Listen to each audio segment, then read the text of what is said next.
everybody, and welcome to F1 tonight. And we are here today at the Circuit de Catalunya here in Spain.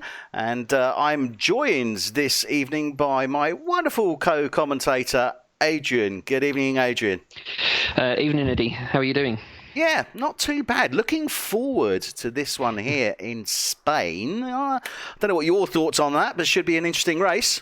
Yeah, it should be indeed. Yeah, it's not one of my favourites to race on, but yeah, certainly one of my favourites to watch. And yeah, I've already got my my money on a particular driver. I'll mention that. You get in early, don't you, Adrian? You like to get in early, don't you? I do. Yeah, I'm fairly confident it's going to be this one. Well, we'll see. Only time will tell. Only time will tell. Let's have a quick look at the Drivers' Championship. So, leading the way at this moment in time is Nicky Visser on 76 championship points. Second place is Baz Dembrain on 40. Then we have third place Boy Williamson on 39. Fourth is Damie Hartman for Toro Rosso on 36. 5 is Marcel Dronig for Williams, also on 36. John Donkel for Ferrari is 6. 7 is Zander Hermans for Williams. 8 Hans van der Berg for Toro Rosso. 9 Guido Urschen. 10 Peter Phillips. 11 is Jamie Collane, and we'll come to that in a minute. Mark Stappers is 12. Marco Pullen, 13. 14, Nishay Mahadwa Singh. 15, Martin Parder Cooper. 16, Remco Hunting. 17, Miguel Tourney. 18, Marcel France. And lastly, but by no means least, Paul Acquaret. Adrian, this championship, race 5, is really looking very interesting indeed, especially when you look down at that table. Nicky Visser storming away at the moment, 36 points clear of second place Baz Dembrain. Yeah, that's right. Yeah, he's sort of running away with it. I know we're only sort of 4 races in, this being the 5th, but yeah, I mean Nicky only scored 1 point in the opening race at Australia, finishing P10. But after that, yeah, he's won 3 back-to-back, which I don't think we've seen a driver manage that for some time. I have to look back at the record books, but. Yeah, but really how close is it? How close is it between second and 7th place? Well, I'll even go as far as 8th, because I think that's still in the running. It's a 10-point difference between 8th and 2nd, effectively. There, I mean, that is really, really close in those following cars. Yes, it's pretty tight there. It's a lot of drivers have had really kind of a mixed bag when it's come to their form. You've got some very fast drivers. I mean, Baz Dembrain, he's got a number of wins under his belt. Season 2 champion, of course, and then the last season's champion as well, Damie Hartman, in P4. So, I mean, any one of those could easily overtake, or not easily, but could overtake Nicky. Yeah, it's certainly possible. Obviously not this race. We've seen it before. Jamie Collane, I wanted to come on to Jamie Collane in 11th place. He hasn't had, fantastic run so far this season, apart from last week, and he stormed it, didn't he? Yeah. I mean, look at that. He's gone from 0 to hero and up to 11th place. Yeah, that's right. I mean, he picked up all of his 18 points in that one race at Baku. Absolutely phenomenal drive. I forget where he started in that race. I think it was about P7 or P8. Yeah, he was in the midfield. Yeah. He just managed to keep his nose clean, and I mean it's such a lottery, that track. I mean, anyone can find themselves high up like that. But yeah, all credit to Jamie, won the driver of the day as well. Yeah, fantastic. He did indeed, and well deserved, certainly. And if you missed that, do catch it on our YouTube back catalogue videos. Worth having a look at that Baku race by any such measure. And also, while you're there, I wonder if you can guess what I'm going to mention here, Adrian. Is it the F1 Tonight UK race? Yeah, the F1 Tonight UK race. That was streamed on Tuesday, again available on our YouTube channel. Yeah, it's definitely one to watch. Okay, moving on. Let's have a look here now at the Constructors' Championship. So, leading the way, unsurprisingly, are Red Bull on 115 points. Williams in second place on 67. So that gives you the measure of the difference at the moment in this Constructors' Championship. Toro Rosso, 65. McLaren, 62. Ferrari, 45 in fifth place. 6, Haas. 7, Racing Points. 8 is Mercedes. 9, Renault. And bringing up the rear is Alfa Romeo. Adrian, again, we can see a reflection here of the Drivers' Championship in the Constructors' Championship. Red Bull storming away nearly twice as many points as second place Rocket Williams on 67. But then we got Toro Rosso on 65, McLaren on 62, Ferrari on 45. Not, an unreachable goal. But again, it's reflected again in this Constructors, isn't it? Yeah, that's right. Yeah, it's as you said, reflected in the Drivers' Championship is reflected in the Constructors, as you'd kind of expect at this sort of early stage. Yeah, that is very, very true indeed. Okay, so that's where we are. Let's have a look now at the actual track itself, the Circuit de Barcelona, Catalunya, and amazing track here, as we know, 16 corners, and we'll come on to that in a second. Circuit length is 4.655 kilometres. Race length 307 and 66 laps. First sector takes us up to just before turn 4. Second sector then goes from 4 to just before turn 10. And then the final sector takes us from that turn, just before turn 10, up to the start-finish line.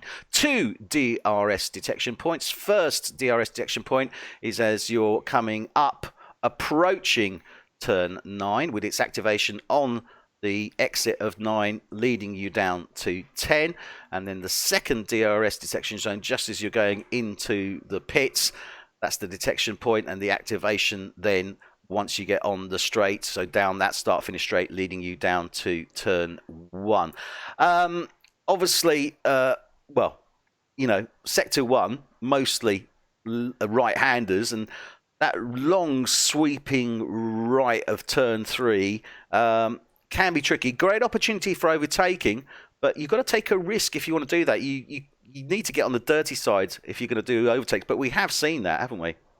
Yeah, we have. Yeah, it's one of those corners that if you've got the setup exactly right, you can go so much faster than others and be that much more aggressive into that corner. But likewise, if your setup is poor, if your balance is off, you can easily end up spinning it. Yeah. I think Romain Grosjean did that at the real life race this season, I believe, from memory. Was it last season the two Mercedes had a little bit of a fracas coming around 3 down towards 4, I think, if I remember right. Yeah, that's right. Season before. I think it was 16 actually. Yeah, bloody hell, time does fly. So then you got that long right of turn 4. Leading down to that hard left of turn 5 where you go downhill, turn 6, then you go uphill, turn 7, 8. Again, that's a tricky one, isn't it? Because when you lay down the power, too much power, and you can see the cars just going straight off the track there as you reverse camber and obviously accelerating uphill as well. Yeah, that's right, and something I've sort of discovered recently, actually, on that particular corner. Again, it comes down to the setup. If you've got the rear anti-rolls soft enough, you can actually take that quite a lot faster than if they are sort of anything other than sort of really soft. Right. The downside of running a sort of a very soft anti-roll at the back is that you'll get sort of a bit less turning force, I suppose, or turning power, a bit less rotation into the corners, but it does keep the rear ends really, really stable, particularly on those sort of dodgy, unbalanced, negative camber corners. Yeah, that does make sense. You then got that hard right at turn 9, and again, you've got to watch it when you lay down the power, especially with that DRS activation, leading you down to that almost hairpin of 10. Not quite, but almost. And then you've got that uphill 11. And again, tricky, isn't it? When you're coming round 11 into 12, that long right-hander uphill. Another point there that you can see cars have issues. Yeah, that's right. I mean, I've mentioned it a couple of times. You know, it's all comes down to the setup. If you've got that right, you can get through that section without feeling the car want to sort of pull off to the left as you come up that hill, as the sort of the G forces are applied downwards on the car as you come up. That's what throws the car off. Actually, as we just see Damien Hartman just come across that section as I'm talking about it. Yeah, But absolutely. Indeed, yeah. it is quite a tricky one. And then obviously you're coming down into 13, that hard right downhill chicane of 14, 15. And very often we can see issues, not necessarily on the approach into the chicane of 415, but on the exit, isn't it? Yeah, that's right. Yeah, it's again, it's so tricky to get that right, especially under sort of race circumstances or a race situation. Yeah, it's that was heavily reliant on the driver's awareness of the approach of that corner. And also awareness, although you're travelling at a much lower speed, obviously, of the drivers coming into the chicane. And that always reminds me, somewhat reminiscent of Austria. Again, when the drivers come round that penultimate corner into the chicane, you've got to be very much aware that the car in front of you could indeed, out of the chicane, it could very indeed be going into the pit. So you've got to be very wary of that as well. Yeah, that pit lane does approach quickly. It's quite a short run between the end of the turn to the start of that pit lane. So yeah, you need to have sort of good communication as well, really, between the drivers, and often let people know behind that they are coming into the pit. Indeed. Okay, so let's quickly get ready to get with the guys themselves, and you're going to have to bear with me 1 second while I get that sorted out. But Adrian, I think, as I said, this is really going to be a great race, and it's going to be one very much to look forward to. The guys are currently, bear with me 1 second. That's it. The guys are currently in the Q1 session, but they are treating it effectively as a practice session. Reason being that we have a number of drivers that are unable to participate with us this evening, unfortunately. But I'm sure that will be sorted out in the near future. So there we are now with the guys on the track. And let's have a quick look at that data. Okay, so just to run through, we have number of drivers. So no Guido Urshan for McLaren, no Jamie Collane, unfortunately, for Racing Point.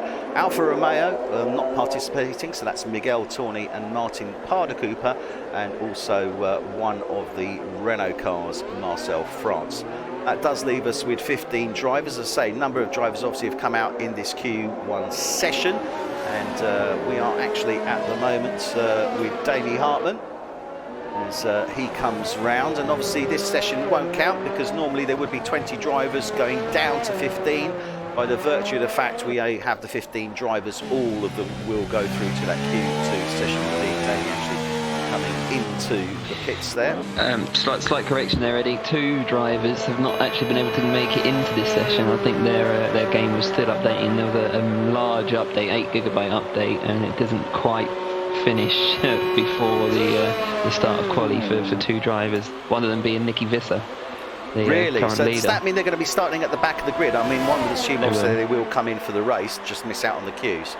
Yes, that's right. Yeah. So Nicky Visser, and who's the other then? Yeah, I'm trying to work out who that is actually.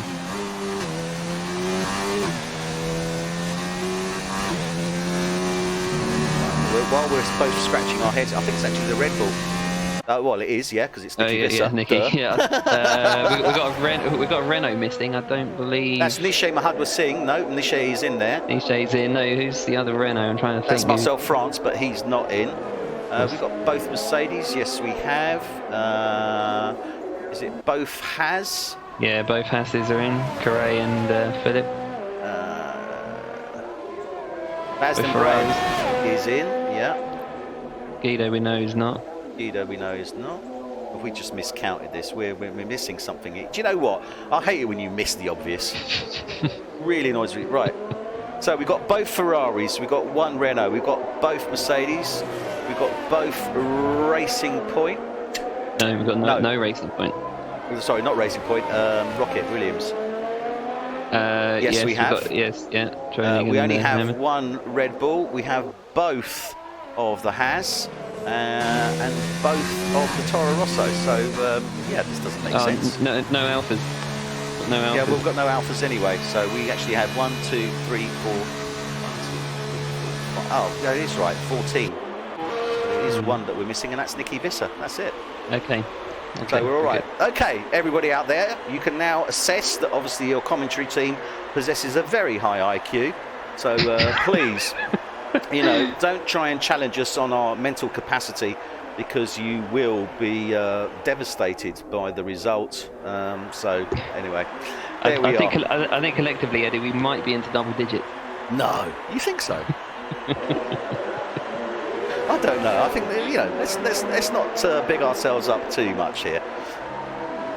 So where we are at this moment in time with Nishay Mahad, we're seeing Nishay wasn't at Baku last week, but I think he's going to be looking for an opportunity. It'll be interesting to see how he actually performs here at Spain. Obviously, the Circuit de Barcelona Catalunya is the main testing track for the teams.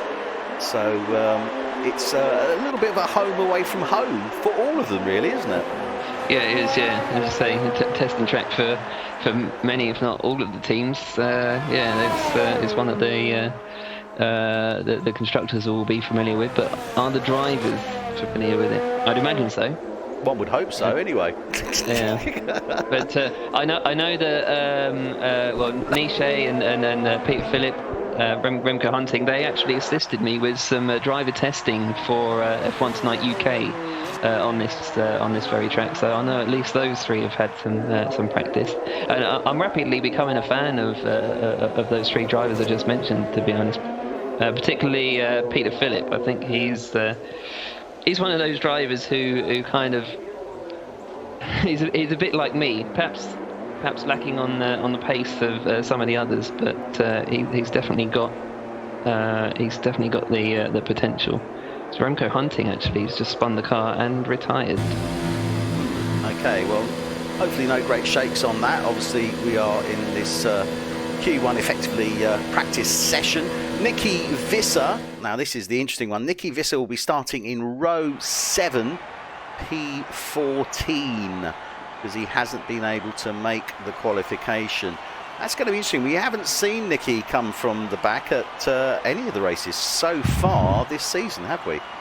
No, that's right. No, he's always qualified sort of up front, and he hasn't had the easiest race at times, but he seemed to manage to win 3 out of the last 4. Yeah, he is definitely dominating the start of this season. There are no two ways about that. So the guys now are prepared and getting ready for this Q2 session. And let's see who we have coming out of the pits initially. Oh, we've got one of the drivers actually jumped out. I've got reports the session's being restarted to allow the drivers to participate. Okay. And I will be right back. Okay, so if you bear with us 1 second, we will be actually restarting this Q2 session, which I believe should indeed allow Nicky Visser to actually take part. It could well be that possibly 1 or 2 of the other drivers that were actually missing haven't been able to join. So I'm just going to quickly switch over to our cutscene, and I'll be right back with you. Do not, under any circumstances, go away, because we will be right back.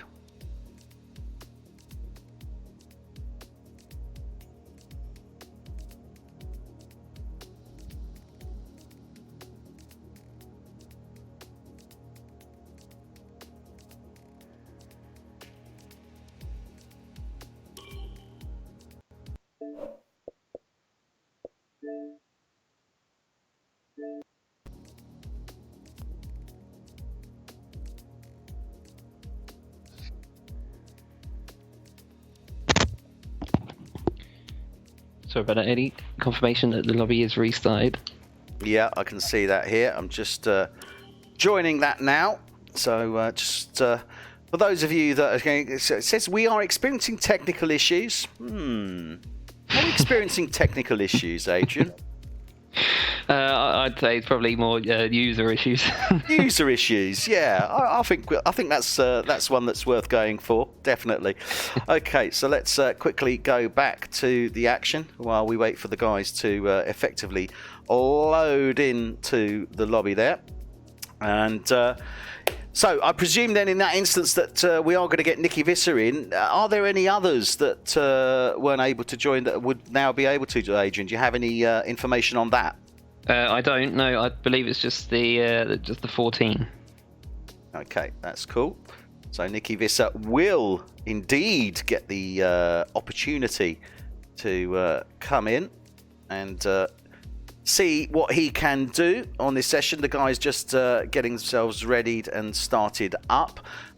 Adrian, I've got to say, curiosity is really getting to me here, because right at the beginning of the intro, you said that you'd already selected the winner indeed for this race before we'd even started, when we haven't even started the qualification. And the question has just got to be asked: who on earth are you talking about? All I can say is that it's the winner of the previous race, not previous race, but the previous season's Spanish Grand Prix.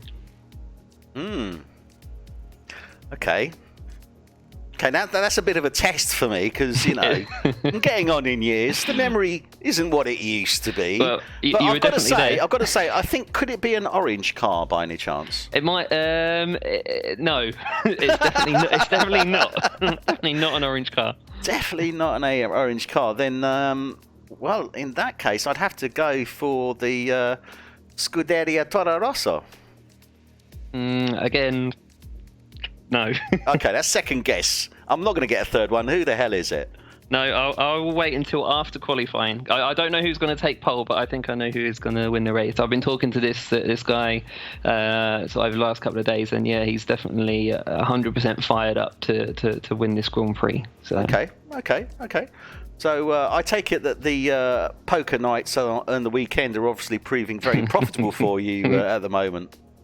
At the moment, yeah. So tell the bank manager.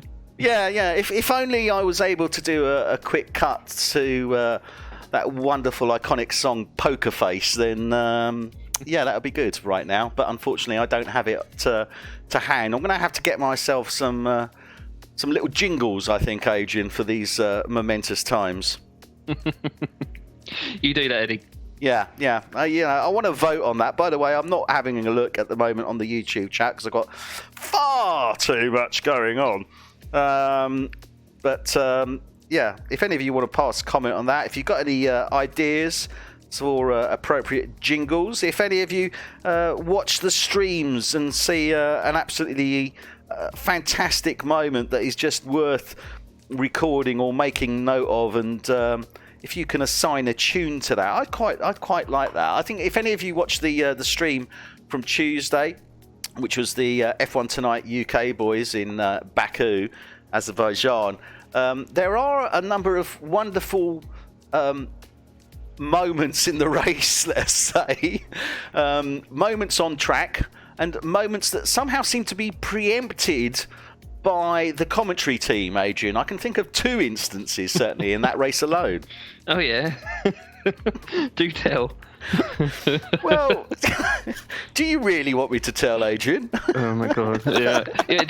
Look, can I just say, it wasn't actually my fault that I went into the wall. No, I know. Your TV went on standby. It did. Just at the crucial point that you were entering turn 8. It did. I know nobody believes that, but that is genuinely what happened. I believe you, Adrian. I believe you. I have no reason to disbelieve you. So, I will believe you on that. But I've got to say, it was absolutely perfect. There I was, bigging you up, saying how well you were doing. You'd stayed in there. You were in the points. If memory serves me correct, you were actually in I was running fifth place. Fifth, yeah. And literally, just as I am saying that, but I've got to admit, I did laugh. It was more of a nervous laugh, I have to say. But that said, it was a wonderful bit of timing, and I really hope that you enjoyed that moment as much as I did. Oh, I did. I'll definitely be reliving that. Possibly not for the same reason as yourself. Yeah, if any of you watching the stream would like to assign an appropriate jingle to that classic moment, then please do feel free to drop us a line or make a comment on tonight's stream. I would be more than happy to hear something back on that. It could be a little thing we might be starting. Who knows? It does sound like something that we, i.e. you, would do. Are you using the royal we, Adrian? The royal we. That's the royal we. I apologise. I really do apologise for our Dutch viewers. We are somewhat British in our humour, although I know the Dutch do appreciate English humour.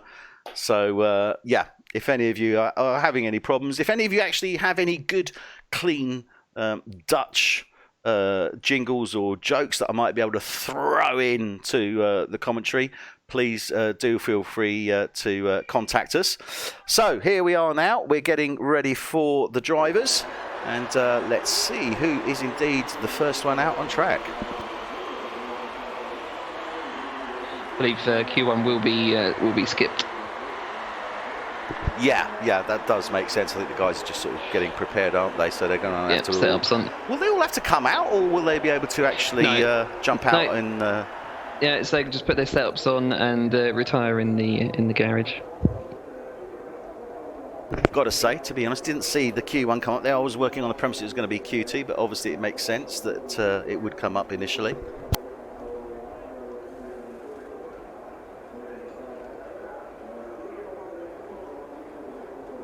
You can see all the drivers jumping out there. It's nice to know, though, that we have the same, be it sim racing, we still have the same types of issues. Technical issues, electronic issues, connection issues. It doesn't really make much odds, does it? It's pretty much similar, just mirrored. Yeah, that's right. Yeah, it's sort of the esports equivalent of these real life issues that you do see and hear about. Got to say though, it would be awesome if you could actually do something with the pit crew. In terms of what? I don't know. I'm just sort of thinking, would you be able to say have a little separate app where you could practice training the pit crew, and that might affect the times that it actually takes to do a change on a vehicle, because obviously all the vehicles are of equal power, etc. But maybe that might give an edge. It's just, I'm just sort of a little bit of wandering around my mind there, just thinking about possibilities. Okay, careful you don't fall off. Well, yeah, there is actually a rather large precipice to my left with about 1,000-foot drop. So thank you for pointing that out to me and making me aware of it, Adrian. Anytime. It's a good shout actually about the training pit crews. You're getting into the realms of the likes of things like Motorsport Manager and that type of.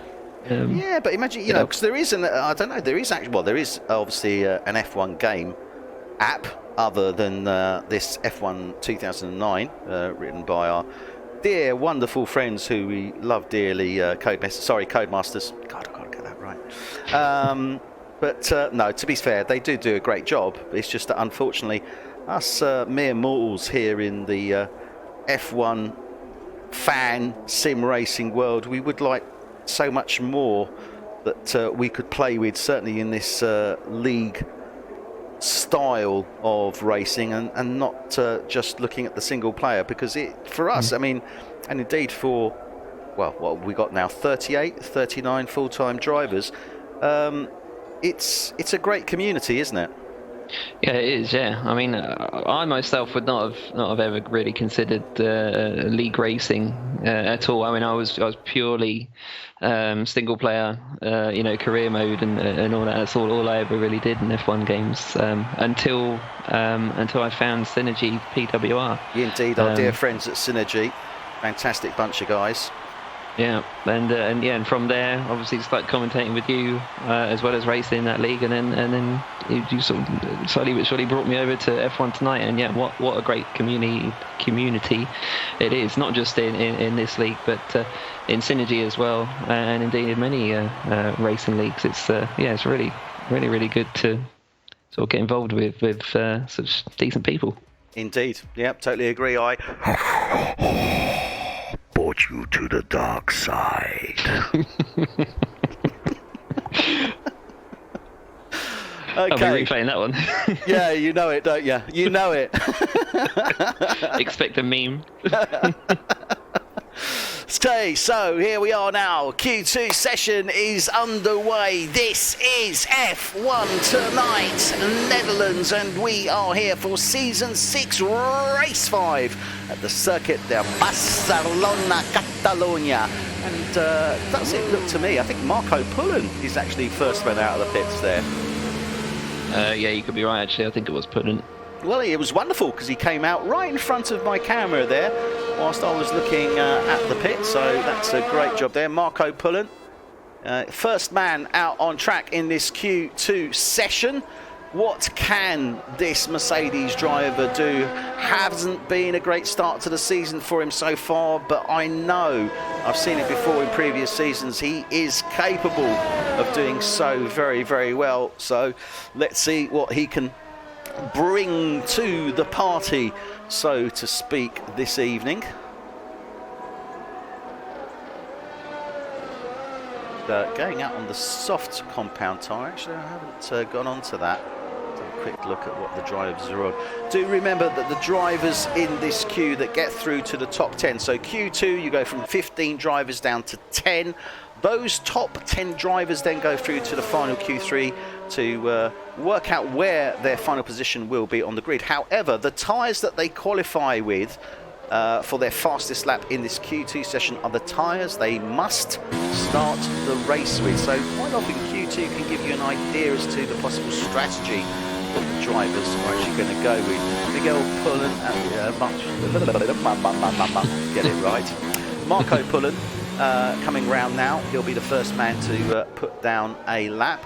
Actually, I'm just going to go on board for his fast lap, and we'll have a little chat through. Adrian, you were going through the map earlier, but I mean, if you want to do a little chat through with regards to this. Yeah, no problem. So obviously approaching turn 1. Let's get the line nice and tight. Don't compromise your line into too much. Very commonplace to spin the car actually if you haven't got the setup right. As is this turn 3, the long right-hander. It's coming into 4, down into 4th gear normally, or 3rd gear for Marco. That's fine. Could have been a little bit earlier on the power perhaps. Not pushing too hard is Marco in this opening lap, which is fair enough. He's only got to beat 4 drivers. But yeah, approaching turn, I think it's turn 7 and 8 now. That's another common place to spin the car. Again, that's setup. It's reliant on the setup being spot on. DRS open now. Let's approach the hairpin of 10, almost hairpin. And again, down into 1st gear. Easy to lose the car as the track actually, the elevation changes just up that hill. You can throw the car off to the left. Down into the last section of sector 3. Very technical in these last few corners.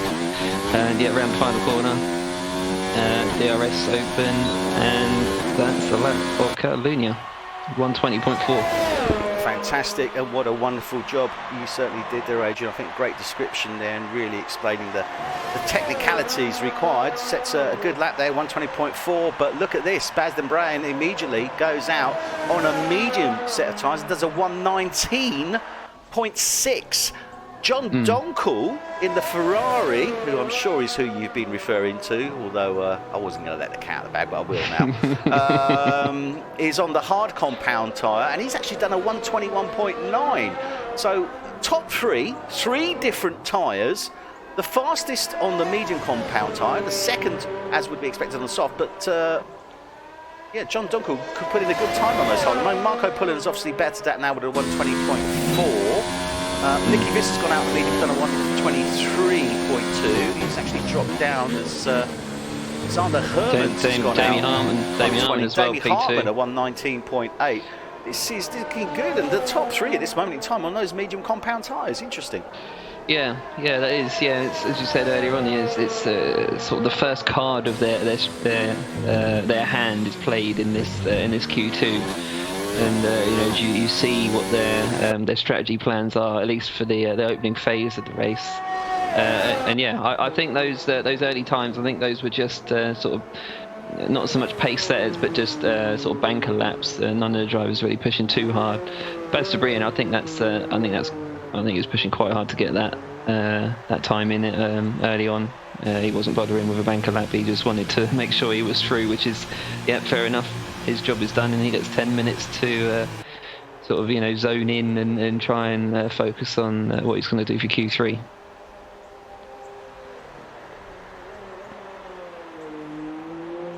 Yellow flags at sector 2. I think that's just drivers slowing down to let others pass. Yeah, it's Hans van der Berg.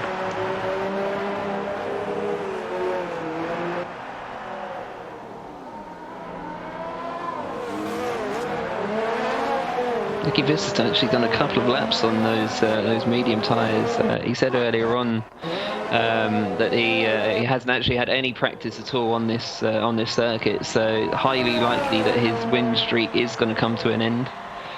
But I wouldn't put it past him, putting something out the bag here. I know he's not overly confident at Catalunya, but anything can happen. Indeed, it certainly can. And invariably it does, as we often say, and often comes all too true. We are on board with Nishay Mahadra Singh at this moment in time. But yeah, I mean, Nicky hasn't got any practice in, but I've got to say, Catalunya is a track that is, well, obviously there's a lot of similarity at times with certain tracks, etc. But Catalunya does seem to have, and I guess that's why it's selected as a test track also, because it is in Europe, but it's got a little bit of everything, really, hasn't it? Yeah, it has. Yeah, I mean, yeah, as you said, that's why it's used as a test track. Such a technical circuit, long fast straights as well, high speed corners, low speed corners. Yeah, it's just it's a real sort of challenge for the cars and the teams to actually get right. Yeah, indeed. But with that in mind, and the way that Nicky's race performance has been over recent times, I think he's still going to be. I'd expect him to still be up there. Let's put it like that. Oh yeah. There's no doubt. I definitely see him in at least the top 5, likely a podium. But I don't think it's going to be anything short of that.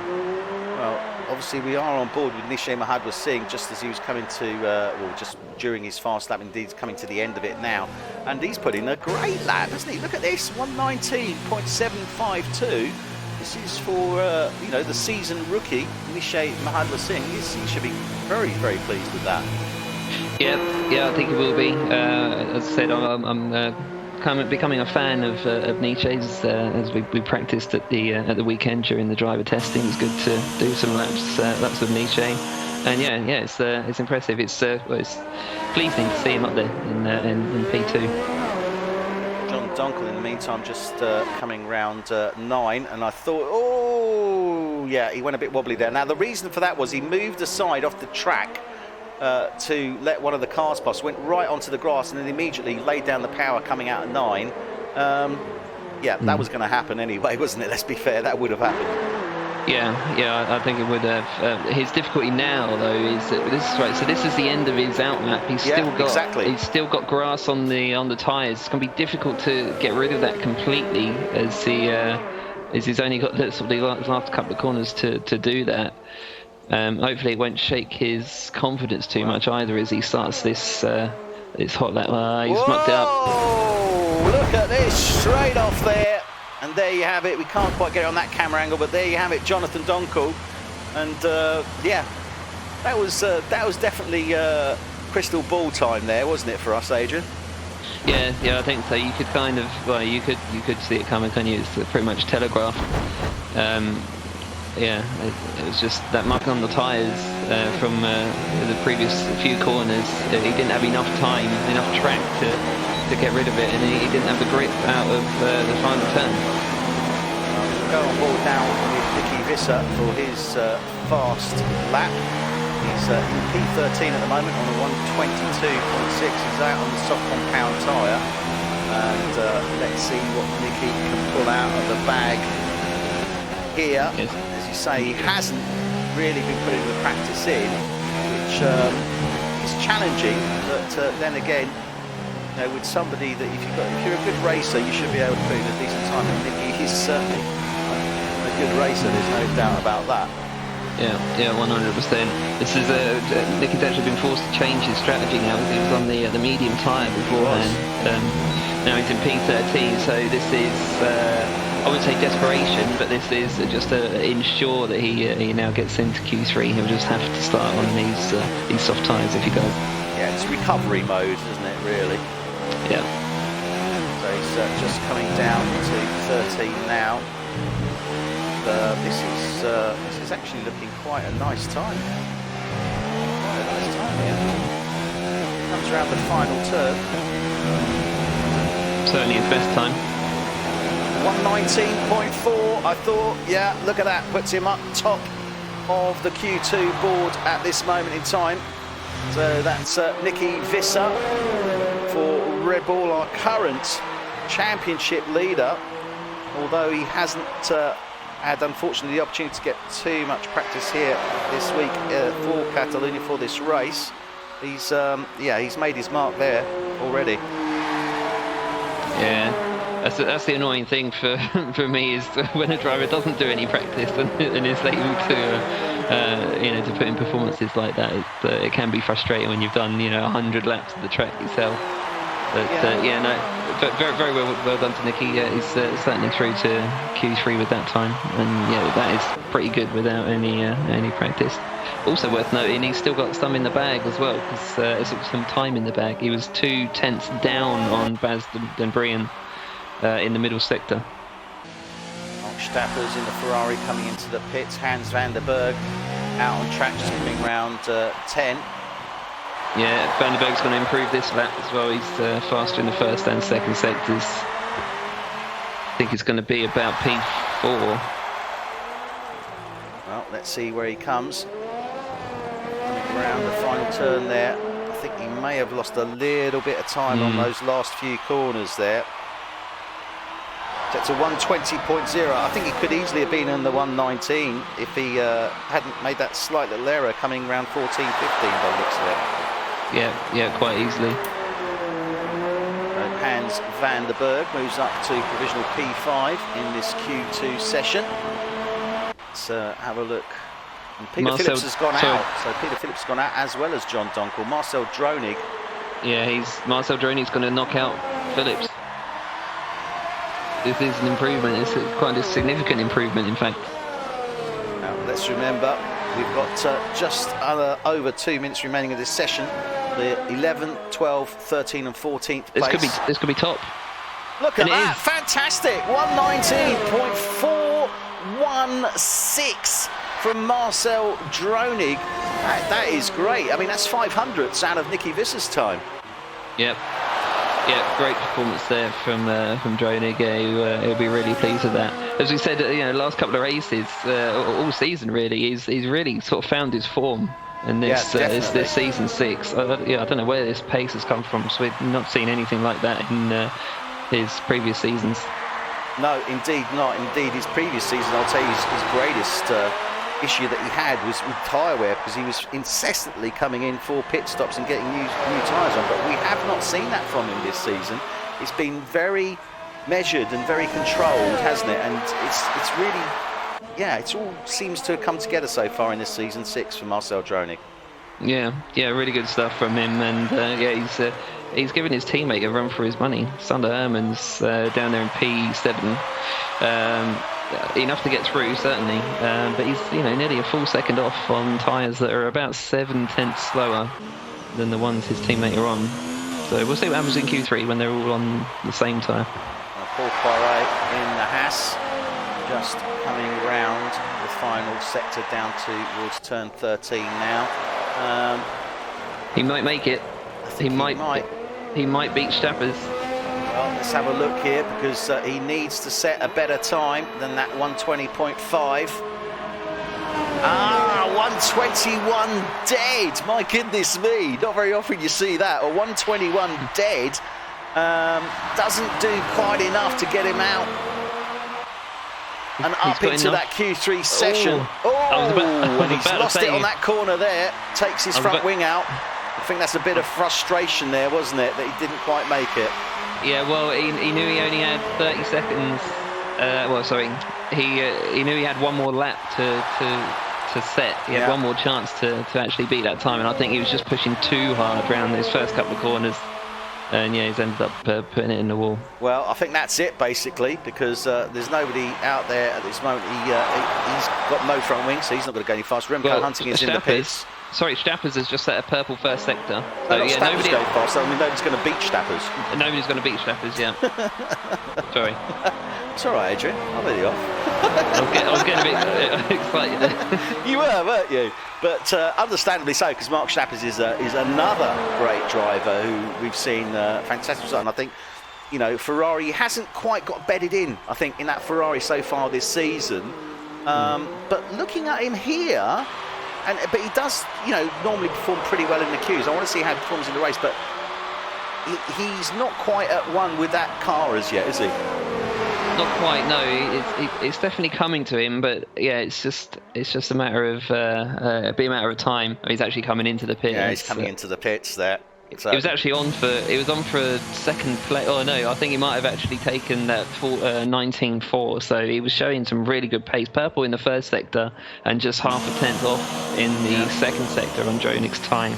Well, this is the surprise. So we've got Peter Phillips out for Haas, as is his teammate Paul Poiret, John Donkel for Ferrari, and Remco Hunting for Mercedes.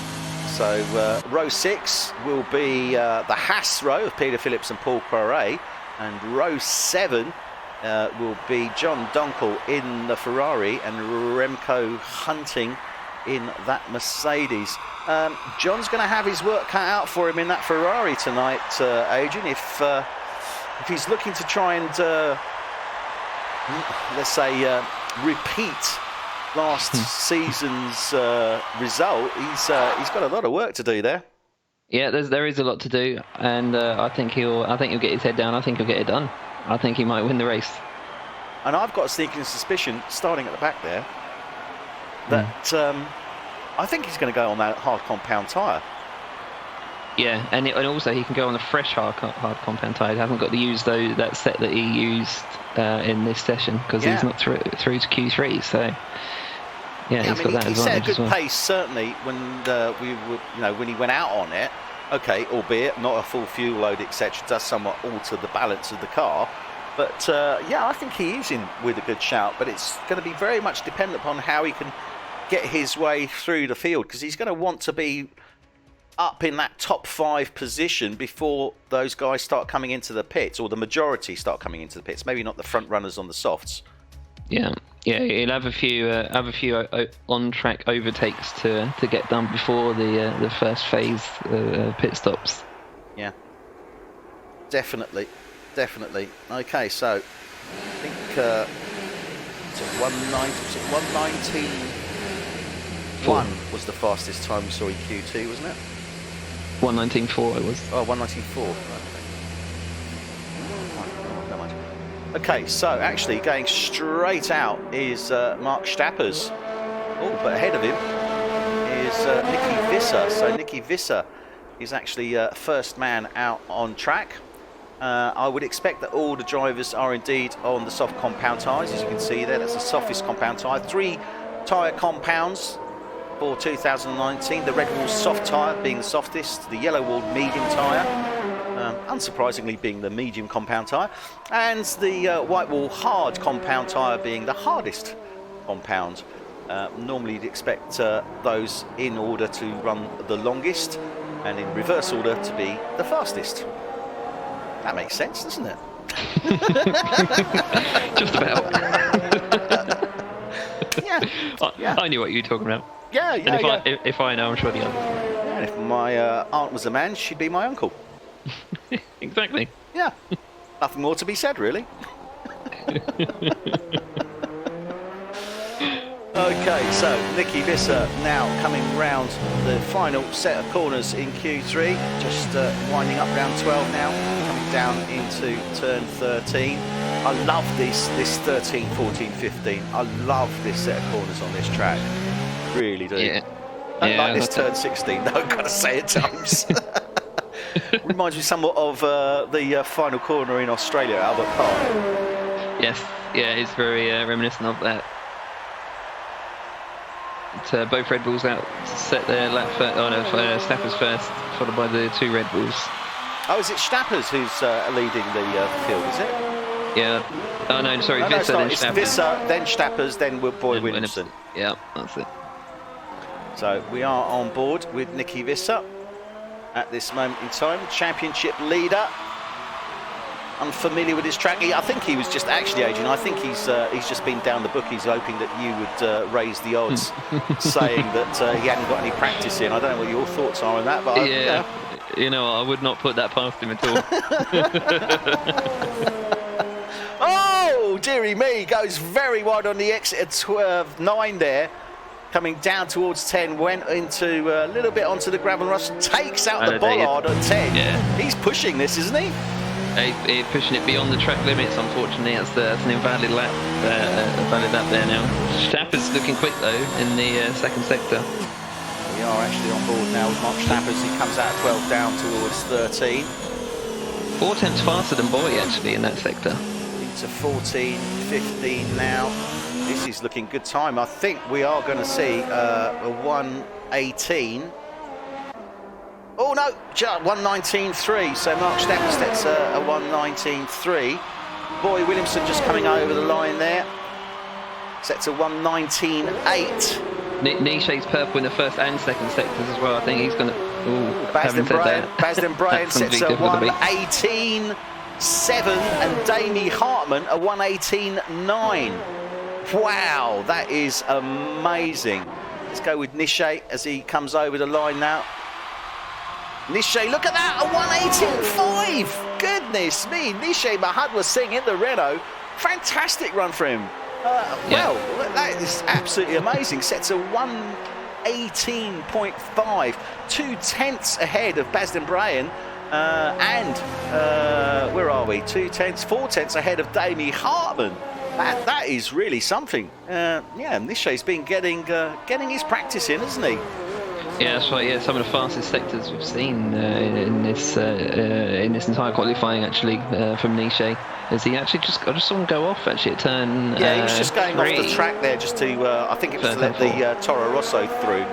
Of who was that? Hans van der Berg. Must have been Hans van der Berg. Sorry, Hans. Yes, it was. Yeah, Hans on the hot lap now. Yeah. Hans actually looking quick himself in the first sector. Only a tenth down on Nishe.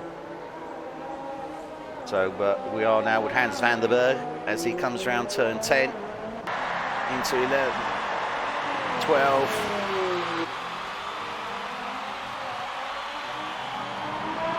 Down towards that downhill, 13 into 14, 15 now. This is looking a good time. This is looking a good time. We're going to see a 1:18 here. 18.4? 1:18.8. Oh, that was really good. I think he could have. I think he lost maybe about a tenth or so just on that little power slide as he was coming down. But what a fantastic time! 1:18.8 from Hans van der Berg in the Toro Rosso. I mean, we are seeing a lot of names up here that we don't always see, and we haven't seen for a while. But we know that they are capable of it. But I've got to say. Nishe, a bit of an unknown quantity from what we've seen so far. I'm sitting here thinking, where the hell has that come from? Yeah, you didn't have any sort of inkling that it'd be setting that kind of pace in this session. But from what we've seen in the previous 2 qualifying, but really phenomenal stuff from the new guy. Hope he stays there. Boy Williamson coming back on track. Marco Pullen still in the pits, hasn't come out as yet. So not too sure if he's just waiting for the opportune moment to for the track to get as much rubber down on that track to give him the maximum speed that he can. And again, you've got to bear in mind, and now for those again that are unfamiliar, yes, we are doing sim racing. However, the way that the game is set up, the track is still, if you like, improves as the time goes on. In the real world, the rubber's laid down on the track, and that is very much simulated here as well. So you will see faster times in the closing session, especially in this final 5 minutes, won't you, Adrian? Yeah, that's right. Yeah, it's sort of track evolution, something that's the word I was looking for. I couldn't find it. You should have jumped in there and told me. I wouldn't dare interrupt you, Eddie. You know that. But yeah, it's, as you said, it's it's a reason that drivers do wait till sort of quite late in the session sometimes. So they wait till as much rubber is down on the track as possible, and then they use that to their advantage. It helps them set a faster time. Indeed, it certainly does. We are with Boy Williamson at this moment in time. He's only on his out lap. Just trying to see Marco Pullen still in the pits. We've got Nishay Mahatma Singh and Basden Brayan on their out laps. Also Mark Stappers, Zander Hermans. So a number of the guys coming out to do their effectively their final run, really. I mean, they might be able to squeeze one more fast run out, but effectively they're looking at one, aren't they? Yeah, I mean, unless they have enough fuel in the car to do two, but then they might not have the ERS to be able to do two properly. So yeah, expect one lap really. Boy Williamson on an improved first sector. He's matched Basden Brayan's time in P2 at the moment. So yeah, expect this one to be pretty good from the Red Bull. Boy Williamson coming round turn 9 now. In that turn now into the final sector as he comes down to turn 10. Not so great in the second. He's a couple of tenths off. P4 I think might be his target here with this lap. Coming down into 13. Well, Baz has just set as a purple middle sector. Not a great first sector though, so I don't know if this is going to be an overall improvement from him. I think this is going to be a 1:19.2 from Boy Williamson. So let's have a look now at Basden Brayan comes across 1:18.5 from Baz. Look at that. Look at the gap. Look, it's 4 100s between Baz and Nishay. Nishay Mahatma Singh, and Nishay's out on track as well. So Nishay just coming around 7 and 8 now. Well, how is he going to do it? I mean, he's sitting in that P1 position at the moment. He's looking pretty good as it stands. We've got a yellow flag, sectors 1, 2 and 3. Okay, that's interesting. Yeah, that's just drivers slowing down around the track. Now. Nishay will not improve this lap. This is not good. I think he was on a bit of a cool down. He might be giving it one more go. Okay, so this is going to be interesting because he's obviously going to have to do effectively 4 laps then. Effectively 2 out laps, 1 fast lap. So what's he going to do here? We will stay. He's into the pits. So Nishay into the pits. That's he's risky. Not going to be coming out. I think it is risky. I think it is risky. I'd have probably just chanced it and done one more lap with 70% ERS. Hans van der Berg we're with now. And he's just coming through the middle sector. Round good first sector. 6. He's into the middle sector. Round 6. Yeah, hasn't crossed the line. Oh, he hasn't crossed. No, sorry. Yeah, sorry. Coming now into the 3rd sector as he comes down towards turn 10. He's on pace. He's down with 1/10, nearly 2 tenths. What can this Toro Rosso driver do? We know he's capable of it. He's a fast driver, isn't he, AJ? I mean, this guy is good. Yeah, he is. Yeah, I mean, he's been with us for over a season now, and yeah, he's been another driver who's kind of really developed over that time. And yeah, expect him to. Wow, this is going to be good. This is going to be a 1:18. 1:18 what though? 1:18.7. So that puts him in that 2nd row P4 position. at this moment in time. That last sector, he lost half a second. He could have had an 18.2. Oh my goodness me. He was looking fast though, got to say. Damie Hartman now coming into the third and final sector, his teammate. He's currently sitting in P5 on a 1:18.8. So in that third row, can he get that P3 position? Can he pip Nicky Visser? Or indeed his teammate, because there's only about a 1.4 between them at this moment in time. No, he's into the pits, that's it. Okay, that's where he's going to be starting. So Damie quits out of that lap. Mark Stapper's on track at this moment in time. Oh dear, no, that isn't going to work for him as he came round 3-4, I think that was. Yeah, it was, yeah. Marcel Dronig out on track. Yeah, coming in sector this is 2. Not gonna. He's trying, but he's got nothing left in the engine. I think he must have had a poor. Oh god, yeah, he's lap. up 2 seconds nearly. Yeah, and this is his second hot lap. So yeah, this is not going to be. Well, he's not going to be going anywhere other than P9. Can I say? I mean, we didn't call pole actually, Adrian. And looking at this, I'm very glad we didn't, because what a surprise! Goodness me, we've got Nishay Mahadwa Singh in the Renault, rookie driver for season 6 here with F1 tonight. I mean, we certainly, he's performed, he's been in the races. It's going to be interesting to see how he actually performs in that race. But Nishay Mahadwa Singh takes pole position. Yeah. Where did that come from? I have absolutely no idea. Wasn't by much, but it was by enough. We said earlier, it might have been a bit of a risk to not try and do another hot lap to try and defend that pole position, but in the end he didn't need to. But yeah, absolutely phenomenal stuff. That's his maiden pole position. That is, all I can say congratulations. is I doff my cap. What a fantastic run there from Nishay Mahadwa Singh. Very, very impressive indeed. Basden Brand in the McLaren will be on that front row alongside him. Nicky Visser is going to be in P3 row 2 behind Nishay.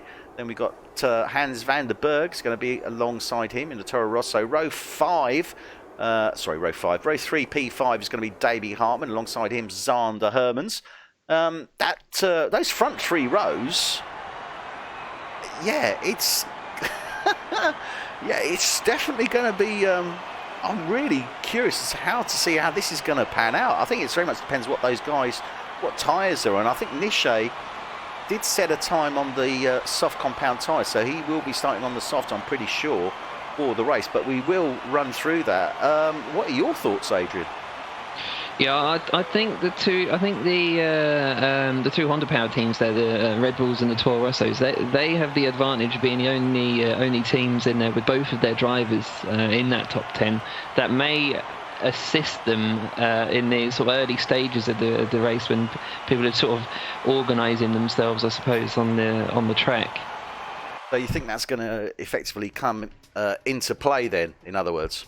Yeah, I think so. Yeah, I think it will. They'll be able to act as a buffer for each other in the right circumstances, which the drivers that are running alone, I suppose, it's a luxury that they won't have. Yeah, it's certainly going to be interesting. I think Nicky Visser there in that P3 position, row 2. Knowing Nicky, knowing how he has been performing this season, he's going to be working very, very hard indeed to get ahead of that McLaren and Renault in that row in front of him, isn't he? Yeah, he's going to be trying absolutely to keep that streak going, and we haven't really seen much from Nicky in terms of his starts, because he's started on the front row at I think all but one track, that one being Australia. And but I'm more curious about the man who's going to be alongside him, Hans van der Berg. No love loss between van der Berg and Visser, as we know from previous races. Those guys aren't going to give any quarter to each other. They're both going to be pushing very hard indeed. Yeah, that's right. Yeah, I mean, I might be wrong, but for me, they're sort of very different styles of driver. I find both of them equally competent, but perhaps Van der Berg slightly more aggressive, which I think may work in his favour at the start of this Grand Prix. I think Van der Berg may come out on top in the early stage. I've got a feeling you're right there, Adrian. And I think that's really what I was sort of aiming at there, because those guys, no quarter will be given in any way, shape or form. And you can guarantee those guys, as always, in the second row, are always going to be looking to get ahead of the guys in row one. So it's going to make for a very, very interesting start for this race indeed. And then obviously in that third row, we got Boy as well. So he's going to be pushing. And I think Damie, is it Damie? Yeah. Damie's a bit further down, I'm not too sure. We'll run through that, obviously. Damie was P5. Yeah. So, yeah, it's going to be, definitely interesting from that point of view. Drivers now readying up. We will do the processional lap, and during that processional lap, we'll just quickly run through our runners and riders. Paul Quaret there, still waiting on him to connect. To ready up. This is a known issue, actually. I think he's got just a loading screen in front of him. Okay, so I was under the impression that... no, that's for the league, isn't it? That's been amended. Yeah. So we will see. Obviously, Paul Quaret at this moment, you can see the circle going around there at the bottom of the driver list. And that's showing that he's attempting to load up. And you can see it in the top left-hand side of the screen as well, waiting for players. So let's hope that we don't have any issue there. If we do, then obviously we will keep you informed. And indeed, if there's any requirement for any restart, if there is, rest assured, it is a very quick process. And I can guarantee you that should that occur, it is definitely worthwhile staying tuned, because this is not a race you are going to want to miss. Adrian, we got any update on that? Because it certainly seems to be taking a bit of time. No, stand by. Okay, so we are here at the Circuit de Barcelona, Catalunya, here in Spain. The drivers now on the start grid, getting ready to get underway. Yeah, and indeed we've got Paul Quaret. We haven't got the full grid out on there. Yeah, there is a definite glitch going on. All drivers are on the grid. There's the green lights in front of them, but nobody's going anywhere. So I believe it's a restart. It's a completely glitched formation lap, unfortunately. I'm not too sure actually, because I'm looking on here. It's 13. We've got 13 is a driver that's missing. Yeah, that's John Donkel. Oh God, yeah, it is, isn't it? Yeah. Yep, so I think we will be looking at a restart, because there was an issue there. It's a hell of a formation lap. It reminds me of a real-world race not so long ago, Adrian. What does that look like? Looks a bit like Monza. It's Monza-ish, isn't it, this quali? Well, I say it's not a quali session. It is obviously a processional lap, but God, dearie me. That really does look reminiscent of something there. Very unusual, isn't it? Yeah. Unfortunately, we've encountered some glitches this... we've encountered some real pain in the proverbial butt glitches this season here on 2019, haven't we, Adrian? We have. We've seen quite a few. I think I now understand why they were driving slowly like that. That was to allow John Donkel and Paul Quaret to leave the session and rejoin the session, so that it won't be restarted. Drivers will be continuing within this session. Okay. So the tyre wear. Let's run through our drivers then. In that case, Nishay Mahadwa Singh. He's going to be in front row, P1. Alongside him is Baz, then Brian in the McLaren. Then we have in that Red Bull, Nicky Visser in P3. P4 is Hans van der Berg in the Toro Rosso. P5 is his teammate, Davey Hartman. And alongside him will be Boy Williams. No, sorry. Yeah, Hans van der Berg. Oh, it's Sander Hermans. Sorry, I do apologise. I went wrong there. So that's Sander Hermans. He's actually going to be alongside in P6. Boy Williamson is in P7. P8 is Mark Stappers in the Ferrari. P9 is Marcel Dronig in that Rocket Williams. P10 is Marco Pullen in the Mercedes. Oh, okay. I've just encountered an error. Yeah. It is being restarted. John couldn't make it back into the session for some reason, so it will be restarted. So we are going to restart. What I'm going to quickly do is just go over to this, the cutscene in the meantime, so you don't have to be looking at the wonderful faces, as wonderful as they are, both Mr. Vettel and Mr. Hamilton. But bear with us, and we will be back very shortly.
Okay, everybody, we are back here, getting ready for the start of this race. And Adrian, yeah, well, we had a bit of a technical issue there, didn't we? Yeah, just a little bit. Yeah, I think it all started with Paul Correa just having a loading screen, no fault of his own. It's just a known glitch within F1 2019. And so he had to leave the session. John Donker also left the session. The formation that was run, albeit very, very slowly, to allow time for the two drivers to come back.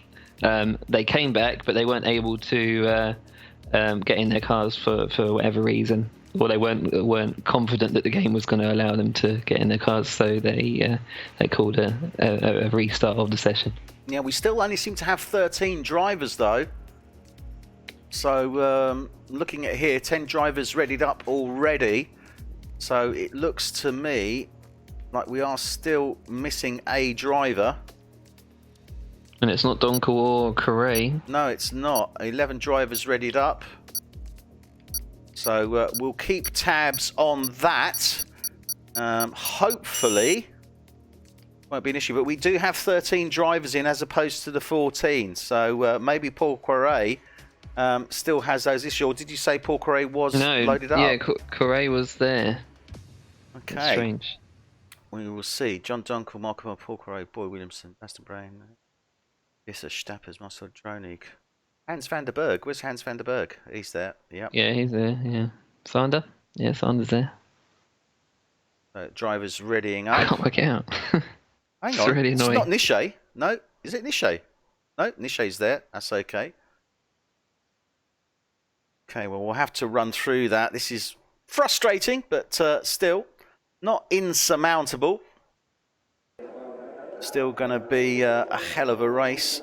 We've still got our front three row guys in there. Peter Phillips?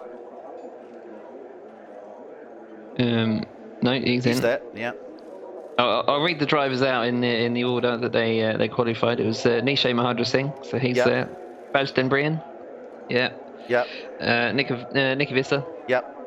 Hans van der Berg. Yep. Damie Harmon. Yep. Oh, hang on. Yep.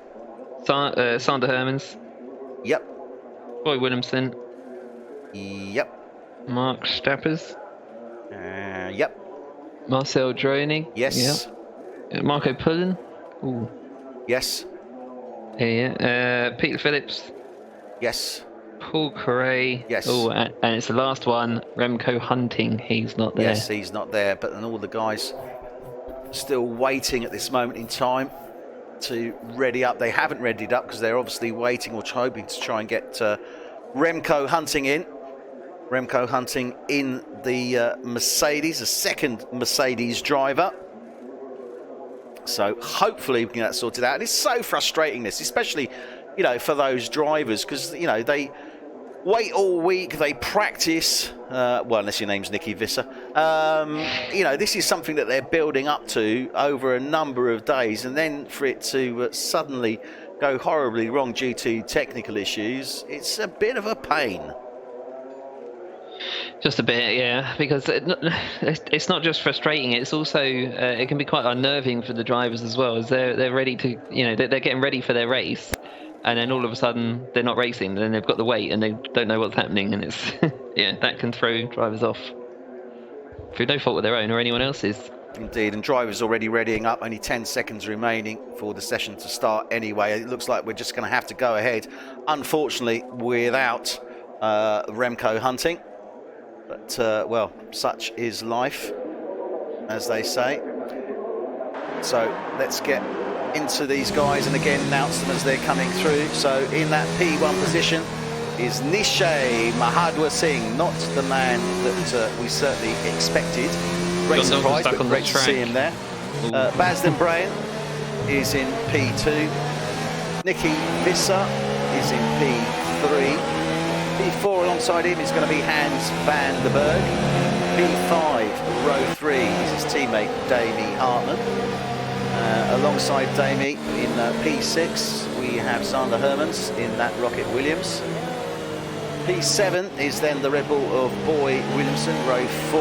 Alongside him will be the Ferrari of Mark Stappers. Then row 5, P9, we have Marcel Droening in that Rocket Williams. Alongside him will be the Mercedes of Marco Pullen. Row 6, P11 is Paul Correa in the Haas. And alongside him is his teammate, Peter Phillips. So Haas occupying that row 6. Bringing up the rear in the Ferrari is John Donkel. Now, I haven't actually gone on to the tyres as yet, but let's have a quick look at that. And yeah, so John has actually gone on to the mediums. Boy Williamson is starting on the hards in P7. Now, front row, Nishay's on the softs, alongside him Baz on the mediums, and then Nicky's on the softs, and Hans van der Berg on the mediums, and so is row 3. Yeah, this is going to be interesting. Yeah, it is. Yeah, did Boy qualify on the hard tyres in Q2? I'm not sure he did. Yes, I think he did actually. Okay. Yeah, I think he did. Okay. He did go out on another set of tyres, but I don't think he actually improved his time. No, okay, fair enough. But I'm sure the stewards will be keeping an eye on that. Okay, so we are ready. Lights are coming on. F1 tonight. Season 6, Race 5, Catalonia, and they're off. And Nishay, good start there from Nishay Mahadwa Singh. Basden Brain still in second. Nicky Visser there. Hans van der Berg still in fourth. So they're all still in line. But look at this, all getting into line. No, very neat and tidy coming into turn 1 there. But you can see Hans van der Berg trying to get on the inside of that Red Bull of Nicky Visser. And you can already see also Hans van der Berg is actually competing against his teammate Damie Hartman, just dropped down behind him. Damie did actually get ahead of him. Sander Hermans in 6, Boy Williamson in 7. But so far, not looking too bad. Let's get down. Paul Correa's just spun in the background, just bounced off of the tyres of Droening. Yeah, so Paul Correa, unfortunately, there, a little bit of a collision. But he's back on track, unfortunately, without a front nose. Okay, that's not what he wanted. And look at this here, you can see Mark Stappers hassling here that Mercedes of Marco Pullen. They've gone up from 10 to 8, and Stappers is going to be challenging him there. Let's have a look there. These front runners, Nicky Visser in 3, Basden Brain alongside Nicky Visser there. Nicky looking to challenge to get into that second place, but Nishay Mahadwar Singh already starting to pull out, almost a second ahead of Basden Brain. But Baz is having to fight there with Nicky Visser and also Hans van der Berg, isn't he? Yeah, he's not sure whether to attack or defend Dembrian, but I mean that's leaving Nishay to pull out the gap. Yeah, fantastic first lap from Nishay. Indeed, excellent first lap. Let's look how close it is through the field there. All drivers sort of with this not DRS train, no DRS just yet. The drafting train. It is amazing. I mean, you can see there. I'm amazed by Nisha. They're already a second ahead. Nicky Visser half a second off Basden Brain. Hans van der Berg a second just under now off the back of Visser. Davey Hartman half a second off the back of him. And then you got Zander Hermans again 4/10 off the back of him. Boy Williamson, I think he's finding it tough on those hard compound tyres at this moment in time, isn't he? Yeah. I mean, he's not doing too badly. He's still running with the drivers in front on the softer compounds. I think as the race progresses, the advantage will be more towards his favour. He's just got to kind of deal with this advantage in the early stage.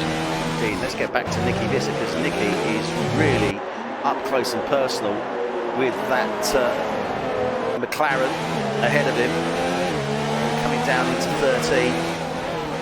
Oh, look at that! Almost contact there between the McLaren and the Red Bull. Yellow flag indeed in sector 3. Pullen's off. Yeah, Marco Pullen going off there, round 12 into 13, or down towards 13. So easily done, as I said earlier on, with that elevation change. Nicky Visser really gets ahead of Basden Brain on that DRS straight. Even though the DRS wasn't activated, that was a pure ERS move, but a fantastic move. He was 2/10 off the back of Dembrain, so no great surprise there. So Nicky Visser moves up into P2, and he is going to be zoning in on Nishay Mahadwar Singh. This is going to be interesting. Nishay, although he's still ahead, he's got the P1 and a well-deserved P1, and certainly on the grid and off the finish. We're not used to seeing him in any close quarter fighting, so I'm going to be very interested to see how he responds to that Red Bull of Nicky Visser bearing down on him. Yeah, that's right. That's normally a telltale sign of a good, of a potential champion is how well they handle pressure from knowingly faster drivers essentially behind them, and just how they handle it. Dembrain already almost a second behind Visser. Interesting. I mean, maybe he's going for the long game. He's on those medium compound tyres, not really worth fighting, I guess, at this stage. The guy on the soft compound tyres, he's got past him, so there you go. No, he's a very experienced driver. Is Baz, doesn't get himself involved in needless battles, and 100% looks to looks at the bigger picture of the race. Right, Nicky Visser making a move on Nishay into turn 1, completes the move. Nishay trying to come back there, but Visser does indeed complete the move. Now this has given Basden Brain an opportunity to close down on the back of Nishay as well. He's now 5/10 off the back of him, so he has closed down that gap substantially. Nishay got a bit twitchy there, didn't he, with Visser coming round him? He did a little bit, yeah, just coming out of 1 into 2. He managed to sort of keep control of the car. It's going to be a test of his character now, how he deals with this situation where he's just been overtaken and has again an F1 Tonight champion behind him. So the pressure is well and truly on Nisha at the moment. Yeah, absolutely. I wouldn't want to be in his shoes right now. And this isn't taking anything away from Nisha at all, but it is his inaugural season.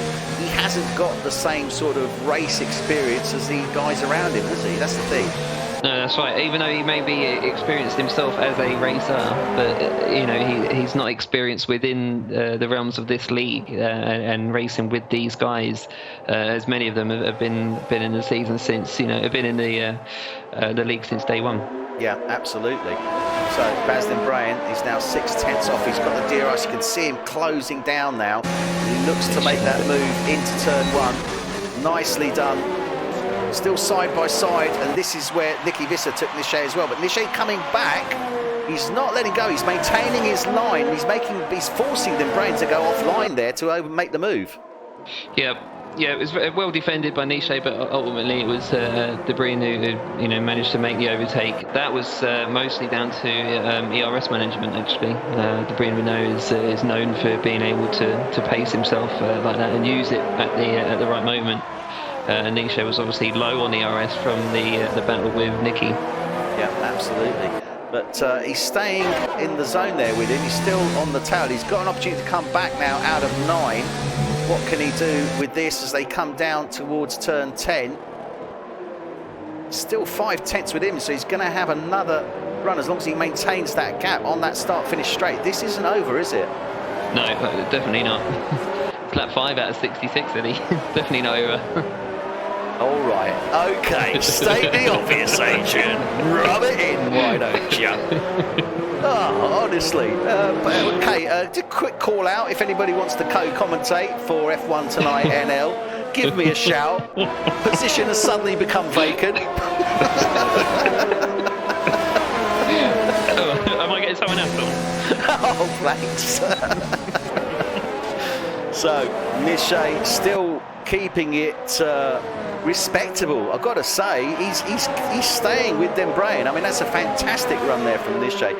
Davey Hartman is in P4 now. He's got ahead of his teammate Hans van der Berg. He's 1.5 seconds off the back of Nishay Mohammed Singh. Hans van der Berg half a second off his teammate. Zander Hermans is in P6 and he's half a second behind them. God, this is still so close. Boy Williamson's dropped down, unsurprisingly, on those hard compound tyres. He's now nearly 4 seconds behind Zander Hermans and about a good 8 seconds behind the race leader. I think actually 10 seconds. Marcel Dronig is in P8 in that Rocket Williams, and he's just under over a second off the back of Boy Williamson. John Donkel has moved up, so he's moved up from P9. Remember, he started in P13.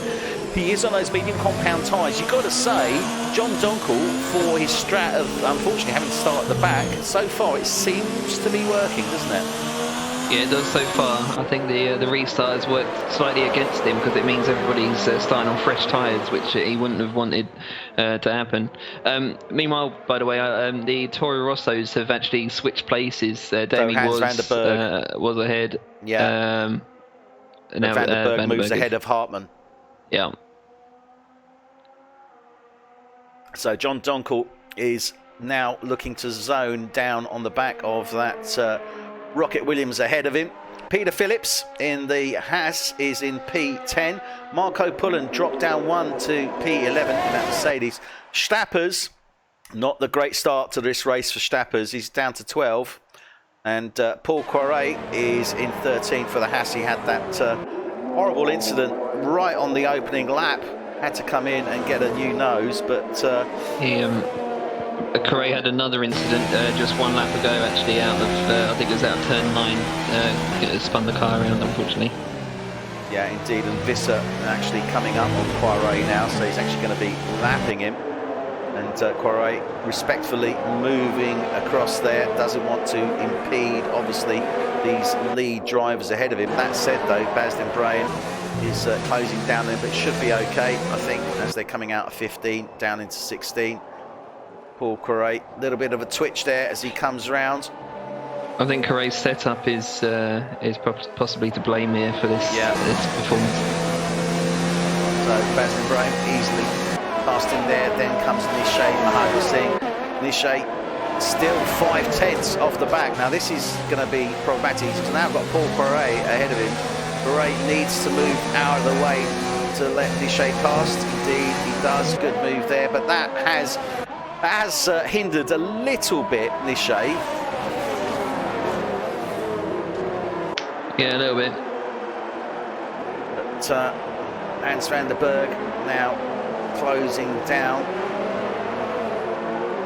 on Nishay. You can see him ahead of his way. And I've got to say, I really, really feel at this moment in time for Paul Poiret. Paul Poiret obviously is, again, another rookie driver here. I would absolutely loathe being in that position right now.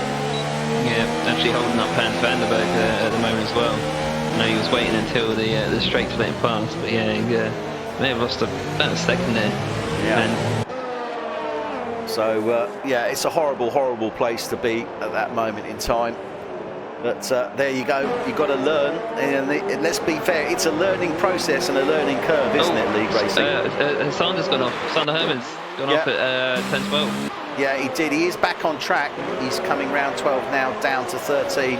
But that has cost him, and it's given John Donkel the opportunity to actually get ahead of him as well. And that's what John was looking for, was to move up another place. So John Donkel now moves up into that P8, is challenging Marcel Dronig as they come down towards 1 now.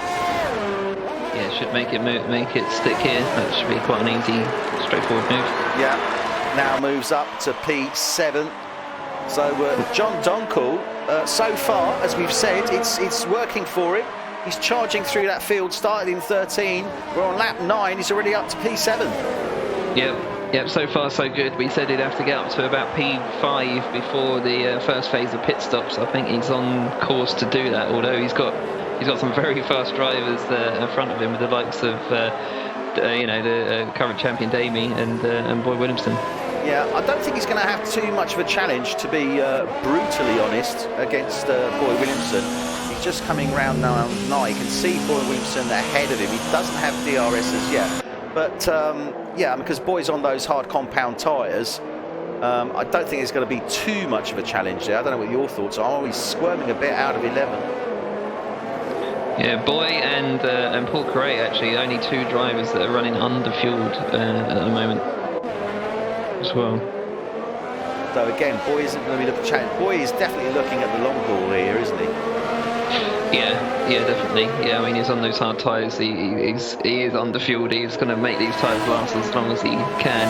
Probably to around lap 50 or so, and then a soft stint. Well, it's going to be interesting to see, because that's definitely going to be one worth keeping an eye on, because strategy can play very heavily actually in this track, can't it? I mean, strategy can make a hell of a difference. Not all track, but on this one it certainly can. Yeah, absolutely. It's just because of the nature of the layout of the track. Yep. Boy Williamson here, and that was who was that? That was Boy Williamson on Damie Hartman. Boy on Paul Correa. No, Paul Correa. Oh, sorry, I wondered who that was. Out of place. Okay, so yeah, that's Paul Correa. Unfortunately, still in the mix. Sorry, Adrian, you were saying. I do apologise. Yeah, no, it's okay. Boy's going for the long run. He's just getting his head down, setting decent laps, and he's going to make these tyres last. Yeah, sorry, Boy. I was just switching over to you there, but I was still on John Donkel's tag, so apologies for that one and for the viewers. So yeah, Boy Williamson is who we're actually on board with and who we're discussing. So yeah, he's how is this going to work for him? We're on lap 11 of 66. We've got the guys ahead, those soft runners on the 10 laps. They are on fresh tyres, so we should expect those soft runners to probably go around about to lap 15 to 18, I guess. Yeah, I'd imagine so. Again, haven't done much testing in terms of the 100% race on this circuit. I use this this very race that we're watching right now as my test for F1 Tonight UK. But I mean, that's I've got to be honest. That's my expectations for this track. I would expect they're on fresh tyres, so 15 laps certainly. They can probably push it a bit more, depending upon how much pressure, but obviously they are carrying a full fuel load, so the pressure is greater on those tyres. Medium tyres I'd expect to go to round about sort of 25 to 28. Hard compound tyres though, we're looking at 35, and if you stretch it, you could probably stretch to 40. And that's what you're talking about there, isn't it? Go on that long stint on that hard compound tyre for Boy, and then for the close of the race, drop onto those soft compound tyres. Yeah, that's right. Yeah, I mean, I think if he can reach... I mean, ideally, he'd want to try and reach around lap 50, which he might be able to do with the lower fuel load, because obviously his tyre wear is going to be significantly less. That would be his ideal target. So it's going to depend how long these softs can last as well. That's important. Yeah, John Donkel is closing down, but not as rapidly as one would expect on the back of Boy Williamson. He's certainly got a view of him now. He's not within that DRS range as yet. So, yeah, he's got probably a couple of laps, but he needs to make it work for him. He is on those medium compound tyres, and Boy Williamson is obviously on the hard compound tyres. So it's important for John, and this is what we were talking about, is it, that he gets in, certainly in round about P5, but he's got his work cut out for him here.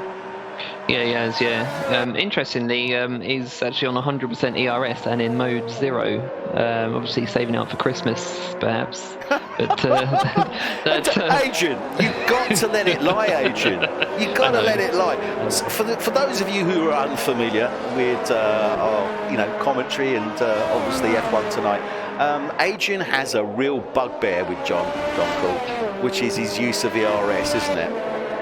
Or lack of, rather. He goes from one extreme to the other. Either he's saving it all up, like right now, mode 0, 100%, or he's in mode 5 with 0% for several laps. And both of them, they do annoy me a little bit. Yeah, a little bit. That's got to be the understatement of the year. Seriously. You know what? That's like saying I'm going to lend Boris 50 quid because I know he's going to pay me back the interest.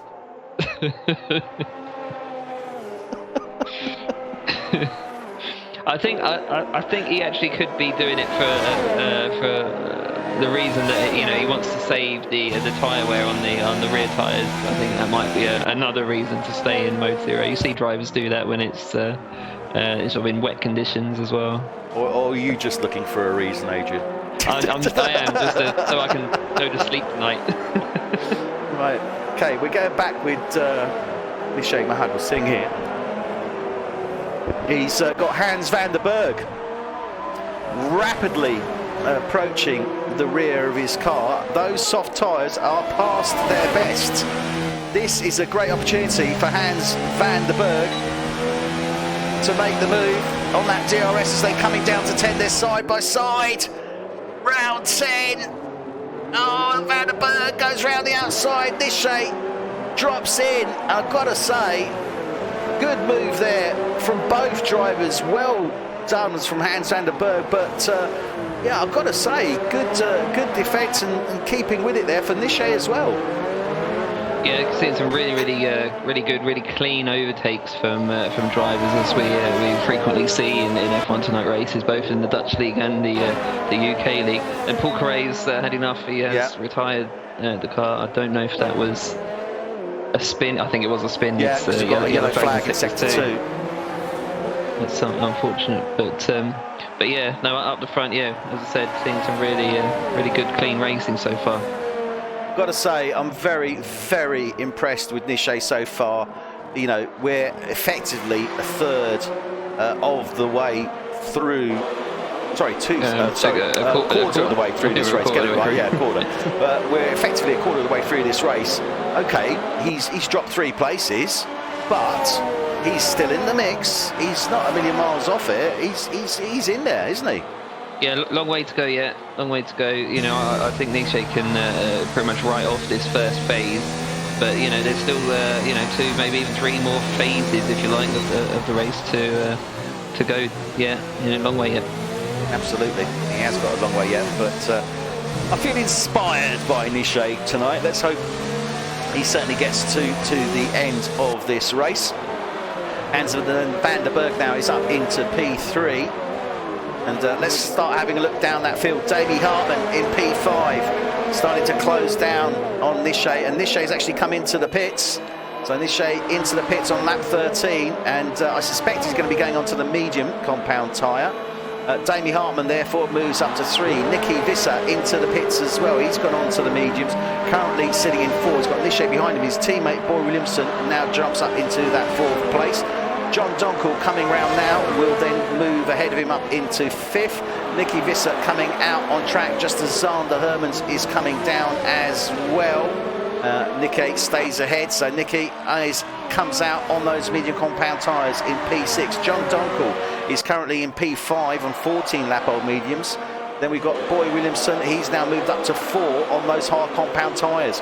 So far, so good for Boy. Yeah, Yeah, it's job well done so far. He's managing to maintain his lap times as well, which is important in this early phase. Actually matching Baz de Brien lap for lap pretty much. De Brien's on the mediums. Yeah. So good stuff from Boyd. Definitely good move from Boy. Damie Hartman, as we said, moves up to 3. His teammate Hans van der Berg is in 2, and Baz de Brien is now in that P1 position. This is a man that knows his racing, knows his strats. He's 4.1 seconds down the road from Van der Berg. He's probably got about another 10 laps of life left in those tyres, or thereabouts. He is going to have to set some pretty fast laps now for this to work for him, isn't he?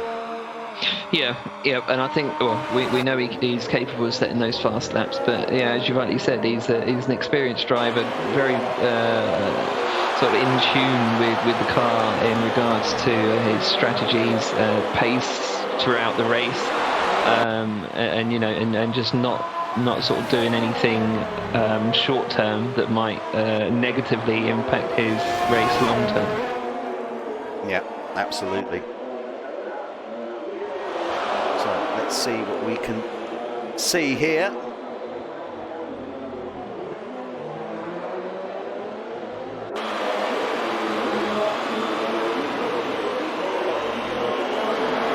This is actually closing down on John Donkel. It's only half a second behind. DRS activated.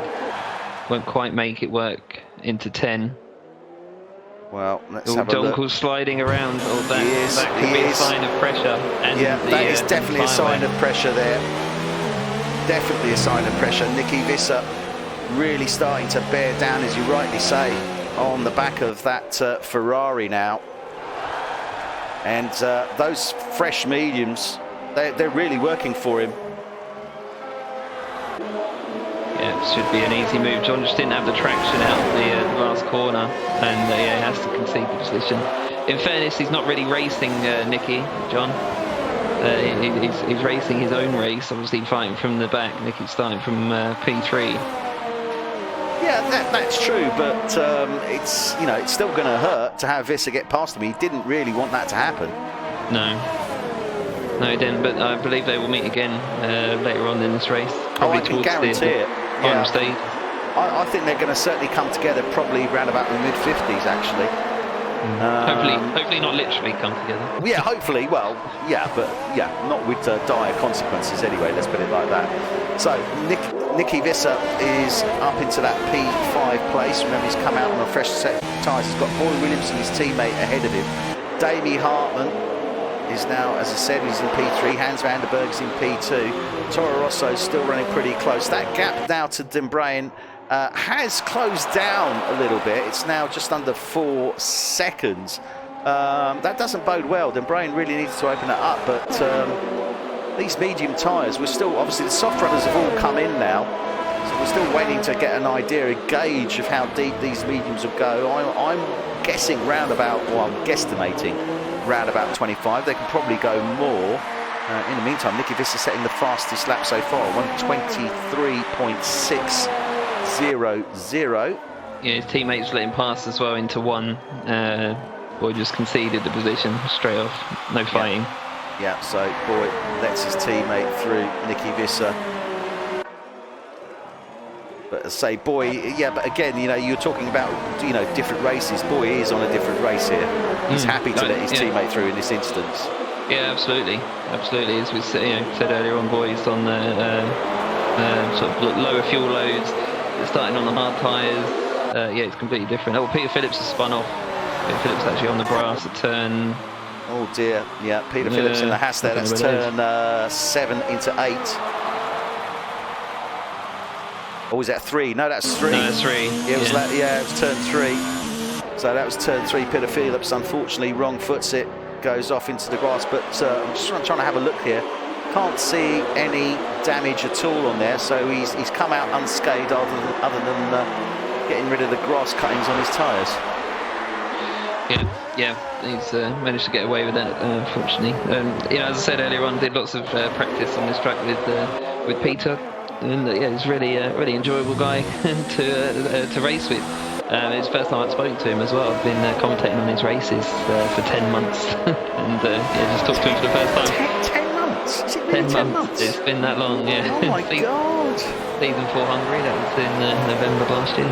Oh my goodness me, that is amazing. I didn't. Yeah, that's amazing. Well, But yeah, we're just on board now with Sander Hermans.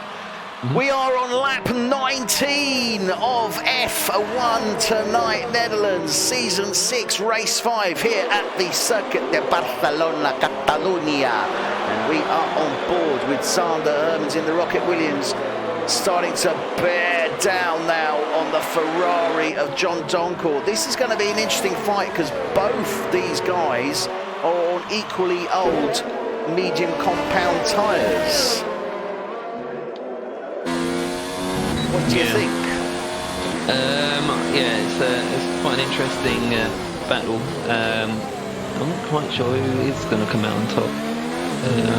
I think John is definitely starting to open it up. He's more than aware that Zander's closing down on the back of him, but I get the feeling he's opened up a bit. That gap is actually coming down, but John, yeah, definitely seems to be pushing a bit more now, I think. Yeah, I think maybe maybe a little bit too hard. I see him squirming every time around the final corner. Sander behind him didn't have that sort of effect as he come round. Managed to maintain is that grip. the Spanish shimmy? I think it might be. That was flamenco. Yeah. So yeah, I think Sander is definitely, John knows he's there, but we've seen Sander improve so much from his inaugural season in 4, haven't we?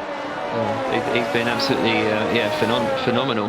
the rate at which he is improving is just incredible.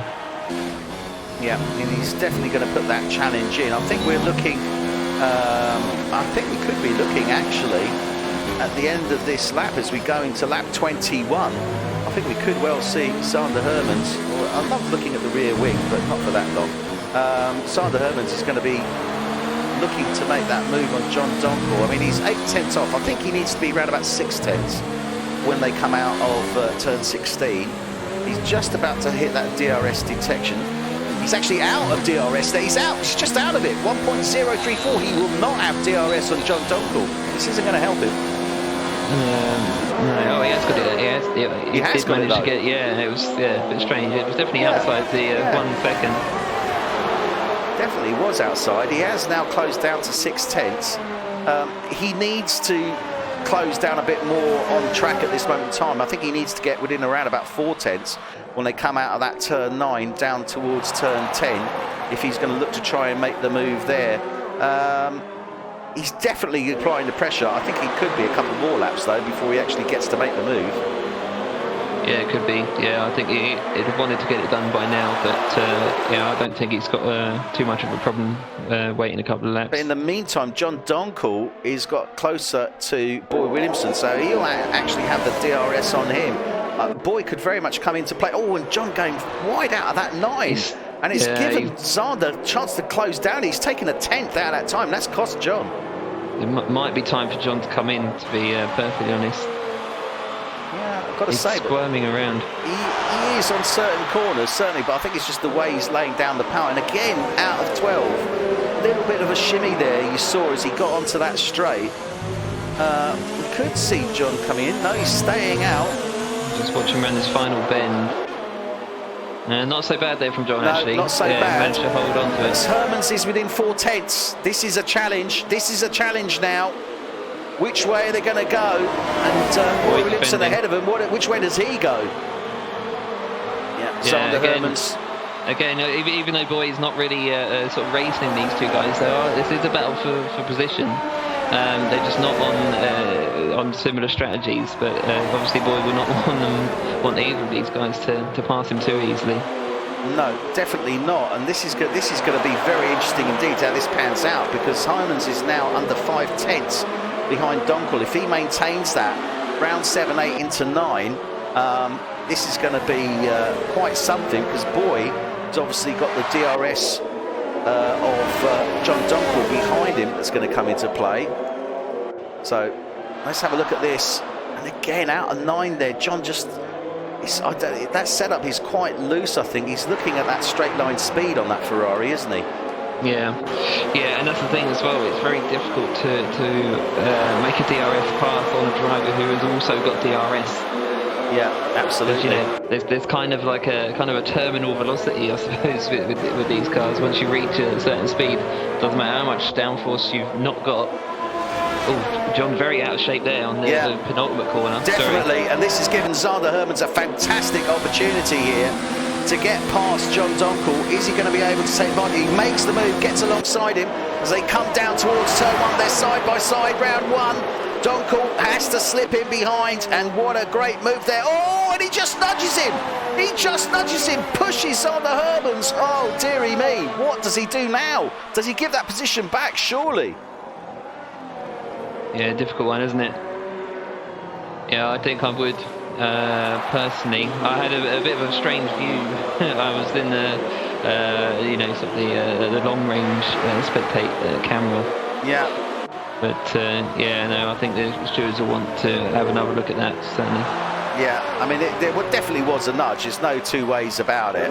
But what we'll see, what any decision, if any, is with regards to that. Time will tell. But Zander Hermans now has got his work cut out for him. He's got to catch back up to that Ferrari, John Dunkel. But they're on 22 lap on. And now you can see Zander Hermans starting to squirm. That could be just frustration from him at this moment in time. Yeah. Damien Hartman in the pit as well, further up, P3. So Damie's come in effectively at the end of lap 22. That would suggest to me that Dunkel stays out, Herman stays out. Hartman is in the pits going onto a hard compound tyre, so he's looking to close this race on the hards, is he? That's interesting. So medium to hard for Damie. That's interesting. That could be a good call. Yeah. I was trying to anticipate a hard to soft or soft to hard earlier on, but he's got a 3-second time penalty, Damie Hartman now, not what he wanted. I think that may have been for crossing the line on the exit of the pit. Yeah, that would have been his third warning. Very easy to get warnings here at Catalonia. He's actually broken the streak that F1 Tonight Netherlands drivers had. They've done the last 2 races. All drivers received no penalties during those races. So that streak is unfortunately over. Yeah, John Dunkel again now coming under pressure from Zander Hermans. This is really interesting. This is a great race here from Zander Hermans, I've got to say. Yeah, he's doing an absolutely phenomenal job there in P6, managing his tyres really well. I don't really see him kind of struggling with the grip like I'm seeing some of the others. He did have a bit of a squirm earlier on, but as I said, and I think you sort of agreed with that, I think it was more frustration trying to get back onto his racing line and into, concentration mode. And he's into the pits. Herman's into the pits. That's a good move. Yeah, I really think that is a very good move and a wise move there from Zander Hermans. Mm-hmm. Yeah, absolutely. He should have the jump on John with the undercut now as he comes out on fresh tyres, while John's still on those increasingly worn soft medium tyres. I'm on board with Nishay Mahad was saying as he actually gets past Damie Hartman, and I've got to say, good move there from Nishay.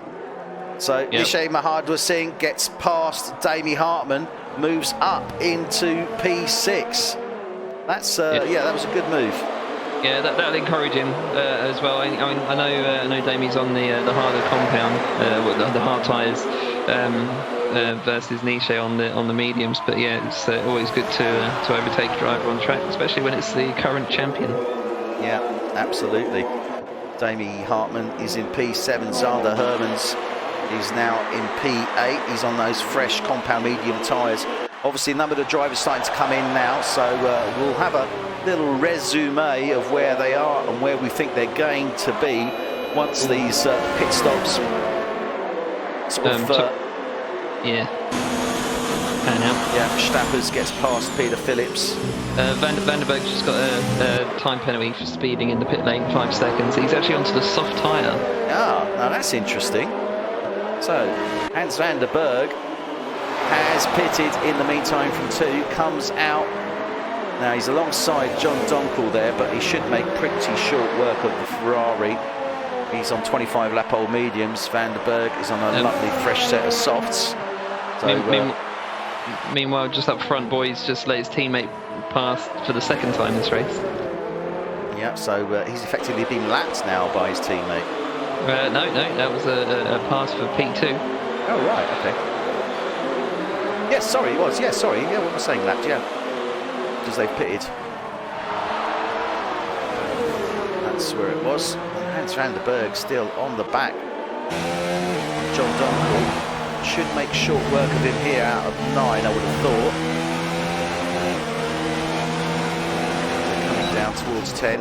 Yeah, Donkel not defending, leaving the door open there. Oh, there was. I think there was wheel-to-wheel contact. I saw some debris, but I don't think that was from those guys. In the meantime, Mark Stapper setting the fastest provisional lap on a 1:23.161. Interesting. Yeah, and he's down in P10, so you know he will get the point for the fastest lap if he does manage to finish in that. Donkel is now into the pits. Now, this is the one that we want to see because who was it that was behind Donkel? It was Damie, wasn't it? Yeah. Yeah, so Damie does. No, it wasn't Damie. Who was it? Oh no, he was battling with Sander Hermans. That's it. Yeah. Sorry. Yeah, we are on board with Sander Hermans now. John Donkel is only just coming out of his pit box. Sander Hermans. Now, this is what was important. Sander Hermans came in earlier. Nietzsche's out. Nietzsche's out as well. P6. Yeah, Sander Hermans does indeed come out, and we see yellow flags in the sector 1. There's Nishay Mahadwa Singh. Oh, what a crying shame. Nishay Mahadwa Singh there in the Renault loses it out of turn 1 into 2, goes into the barrier, and DNS. Oh, he's going to be disappointed with that. Yeah, big time. I mean, he's showing real promise. First pole position, reasonably new driver this season. And he was on good pace. I know he lost a few positions earlier on in the first phase, but he was fighting back, wasn't he, with the pass on Damie. Really unfortunate for him to lose it there, turn 2. Well, I've got to say, for Nishay, I mean, I congratulate him because I think he's done a fantastic race. He did an amazing qualification. He performed well during the race. We've got to remember this is his inaugural season, first season, only his 5th race effectively. To achieve what he achieved, certainly in qualification, fantastic. I mean, the only way is up. Yeah, absolutely. Yeah, needs to have his head held high there because it was impressive. What we saw was impressive from him, and it's definitely a sign of future wins, I think. Right, we're seeing a real fight here now for P2 and P3. Look at this, 3. Oh my goodness! Contact there between the McLaren and also the Red Bull and the Toro Rosso as they were coming down into turn 5. They were 3 abreast. There was no way they were all going to get through there. And Baz and Brian has got damage. Hans van der Berg has gone off. He's got damage. His teammate now coming past him as is Baz and Brian. Oh, wow, that was not pleasant. No, not too sure what happened there, but yeah, it's the guys, Baz and Brian was closing down effectively on Van der Berg, and then they were all 3 abreast as they were coming down into that turn 5, all pushing hard. And I hate to say it, but 3 into 1 does not go. 3 into 5 doesn't go evenly either. No, just looking back at the replay on the stream, actually, as I said, 3 abreast, and just the Red Bull of Paul Williamson just collides with the McLaren and actually takes off Hans as well. Yeah.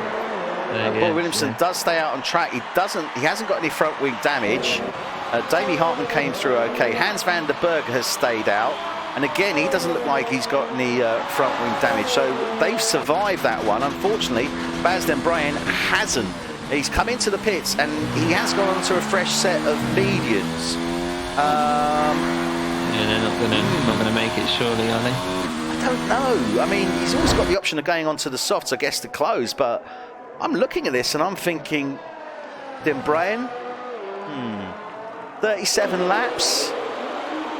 It's a stretch. It's not impossible, but it is a stretch. I think he will have to go onto a soft compound, but we'll see. Yeah, I think you're right. I think you're exactly right. It's such a shame, though, isn't it? You know, we said earlier on that he's, really good strategist, and one thing he can't really account for is collisions with other drivers, unfortunately. Yeah, I mean, to be fair, I don't think there was any incident that merits any penalties for anyone there. I think it was just, 3 drivers basically trying to get round the gap for one. Yeah. If it had been 2, okay, but all 3 of them, I think, they were all aware of what they were doing and what they were going for. Yeah, I think so. They all knew what the consequences would be. It's just really frustrating when that does happen in a race where you're doing everything that you can to keep your nose clean. Yeah, no, I do agree with that. But I've got to say, Brian, it's not insurmountable. He's on a fresh set of mediums. He's in that P7 position. He's in that sort of midfield position. If anyone can do it, and we've seen Brian do this before. Let's be honest. We have, yeah. He's again another one of these drivers that can come back from from disaster and take wins. Yeah. So yeah, it's certainly all to play for. I wouldn't give up if I was in that McLaren. No. Well, I would, but not if I was bad. Yeah, indeed. So Brian at the moment now has dropped down to P7. P6 is John Donkel in the Ferrari. So he's on a 3-lap old mediums. Now, what's he going to do here? He's going to have to come in. He's definitely going to have to go for a soft finish, I think. Ironically, Eddie is actually the fastest man on the track at the moment with that lap, 23.7, faster than anybody else on that same lap. As Boy Williamson comes in, actually, I was wondering if there was any damage to his Red Bull. I believe there was. Williamson has indeed. Sander Herman stays out, so Sander Hermans will move up into that P4 position. Williamson going on to a set of softs. Okay, that's interesting. So Sander Hermans moves up into P4. P3 is Dami Hartman in the Toro Rosso. P2 is Hans van der Berg in the second Toro Rosso. So far, this is looking rather good for Toro Rosso. But I still think they've got their work cut out for them, because Sander Hermans could spoil the Toro Rosso party here. Yeah, he could well do. And he's 12 seconds behind on softer tyres. They're only 6 laps old, so he's got potentially another 20 laps or so. He'll be doing laps about 3/4 of a second faster potentially than Dami. So yeah, there's plenty of time to make that overtake before his pit stop. Dami won't have to come in again though, so yeah, could go either way. Now let's get back to the man that doesn't practice. Does he need to? I think he was sandbagging, to be honest. I think he's done plenty of practice from what I'm seeing. I mean, Nicky Visser obviously, he started in that second row. Was he in the second row? Yeah, he was, wasn't he? God, am I losing the plot here? Who was that, sorry? I'm just saying. Yeah, Nicky Visser, he was in the second row, so he's in that P3 position. Yeah, so he's in that P3 position. Let's have a quick look here. So Nicky Visser's dropped up 3 to 1. Hans van der Berg as well. Well, he's moved up from 4 to 2. Dami Hartman 5 to 3. Sander Herman 6 to 4. John Donkel 8 now. He was saying he needed to be in that top 5. That is where he is at this moment in time, but not where he wants to be with regards to those tyres in that top 5, is he? No, not really. He needed to be in top 5 before drivers started coming in for their pit stops. I think he was P7 at that time. He's still putting in the fastest laps of not of the race, but he's the fastest man on track at the moment still. with the exception of Baz de Bruyne, actually. De Bruyne's just set a 22.8. And I think actually he's going to close down and pass him, in fact, on the same tyre. So this could be very detrimental for John. Yeah, De Bruyne is now closing down on the back of that Ferrari, as you rightly say, very rapidly indeed. Interesting that, because those tyres aren't too far off. There's only a 2-lap difference between those medium compound tyres. But De Bruyne is unleashing his force here.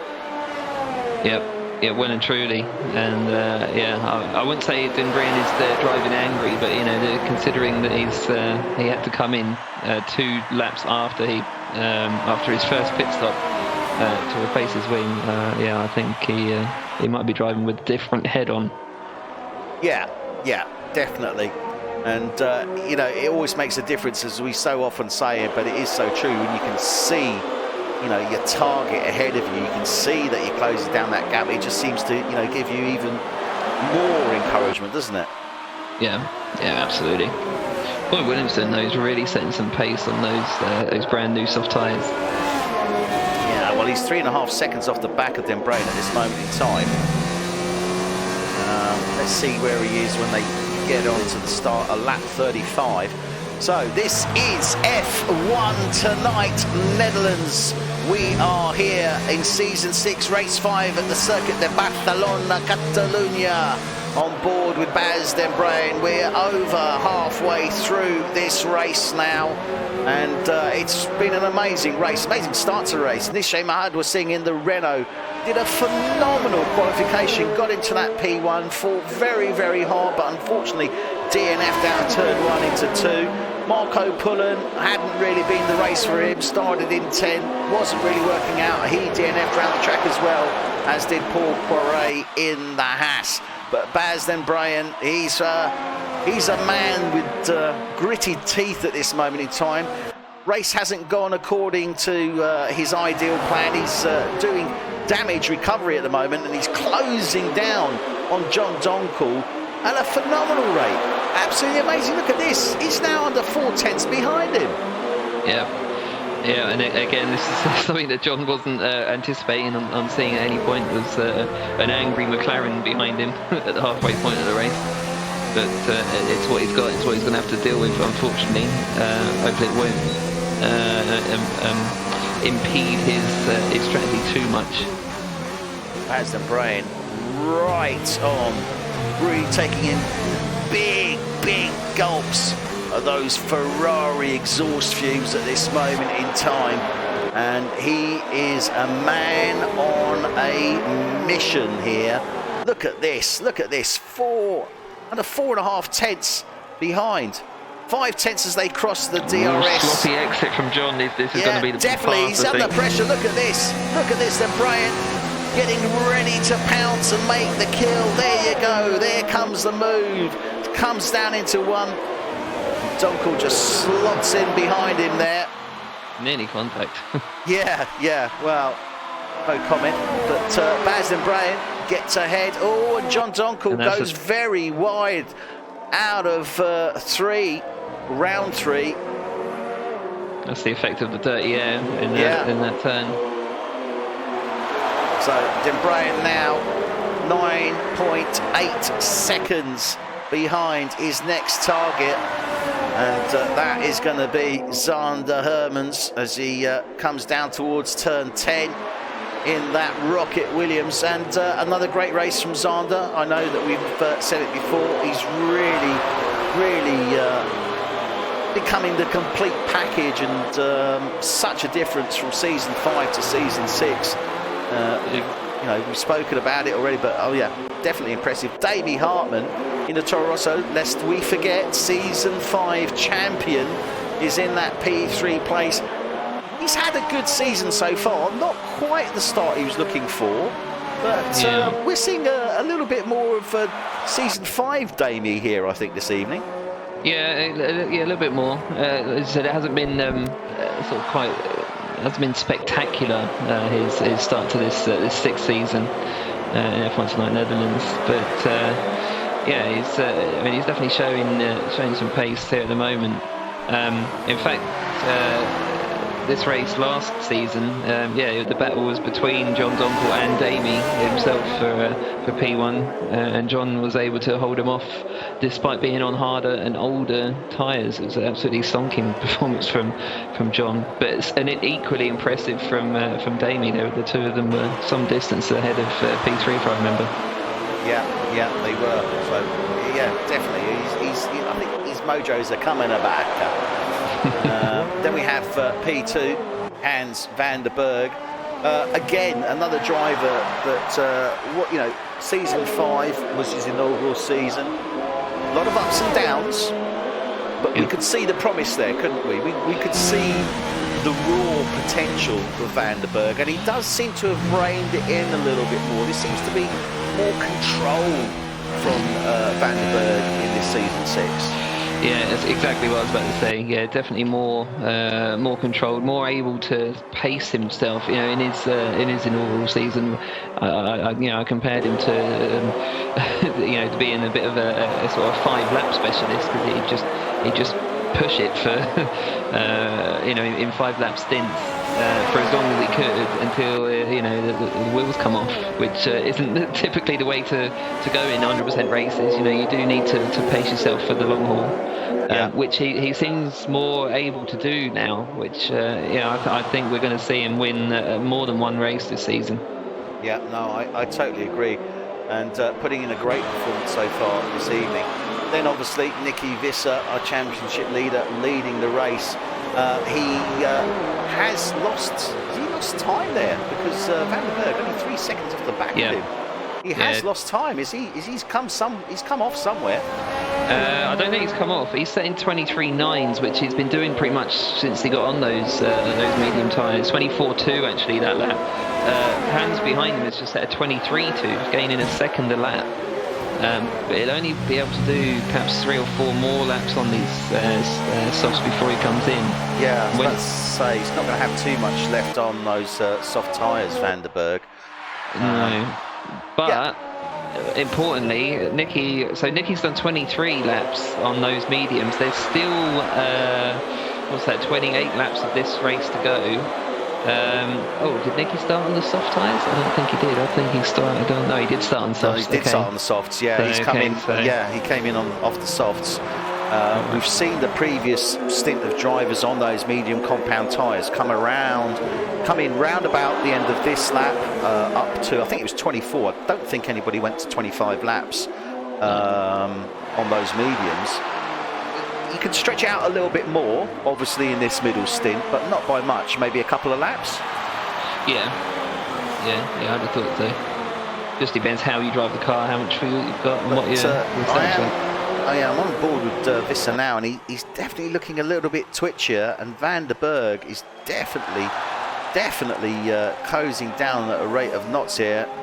I don't think those tyres have got too much left in them. Maybe 1 or 2 laps, depends on what Van der Berg does, I think, behind Visser to make that ultimate choice. Obviously, Van der Berg will have to pit, but from Van der Berg's point of view, from Van der Berg's point of view, they're both going to have to pit. If he can get ahead of Visser, this could be very interesting indeed. Yeah, that's it. They're absolutely racing for position. Both of them are going to pit roughly around the same time and onto the same tyre, onto the mediums. So, both of them just need to eke out a couple more laps, really, ideally, to be comfortable on the final stint. So I wonder if one driver will see the undercut employed. Yeah, I think we could. Obviously, Damie Hartman, currently in that P3 position for Toro Rosso. He's on the hard compound tyres, so he will take provisional first place in this race. And he can go to the end on those hard tyres. This is looking good for Hartman at this moment in time. I'd say, either one of those 3 drivers at the front there could win this race. I've got to say though, my preference at this moment in time would go to Hartman. Yeah, that could be a very good call. So he's done 15. We've got 26 to go. We want to stretch them to 40, which is doable. it is doable. Remember, lighter fuel load and getting lighter all the time. He's pretty much in his own little zone there. All he's got to really do is maintain a constant pace. And I would suspect he's going to have to be looking around about the 1:23 mark to really make it work for him. But if he can be setting consistent laps around about that mark, he should be looking good, actually. Yeah, it should do. Should do. Meanwhile, Boy Williamson actually just set the fastest lap of the race so far, 22.232. That was. Yeah, he's really still flying on those soft tyres, which are about half their life gone now. So he'll be coming in for softs, for medium, in the next 5 or 6 laps. And he's bearing down on Dembrain, and this is important.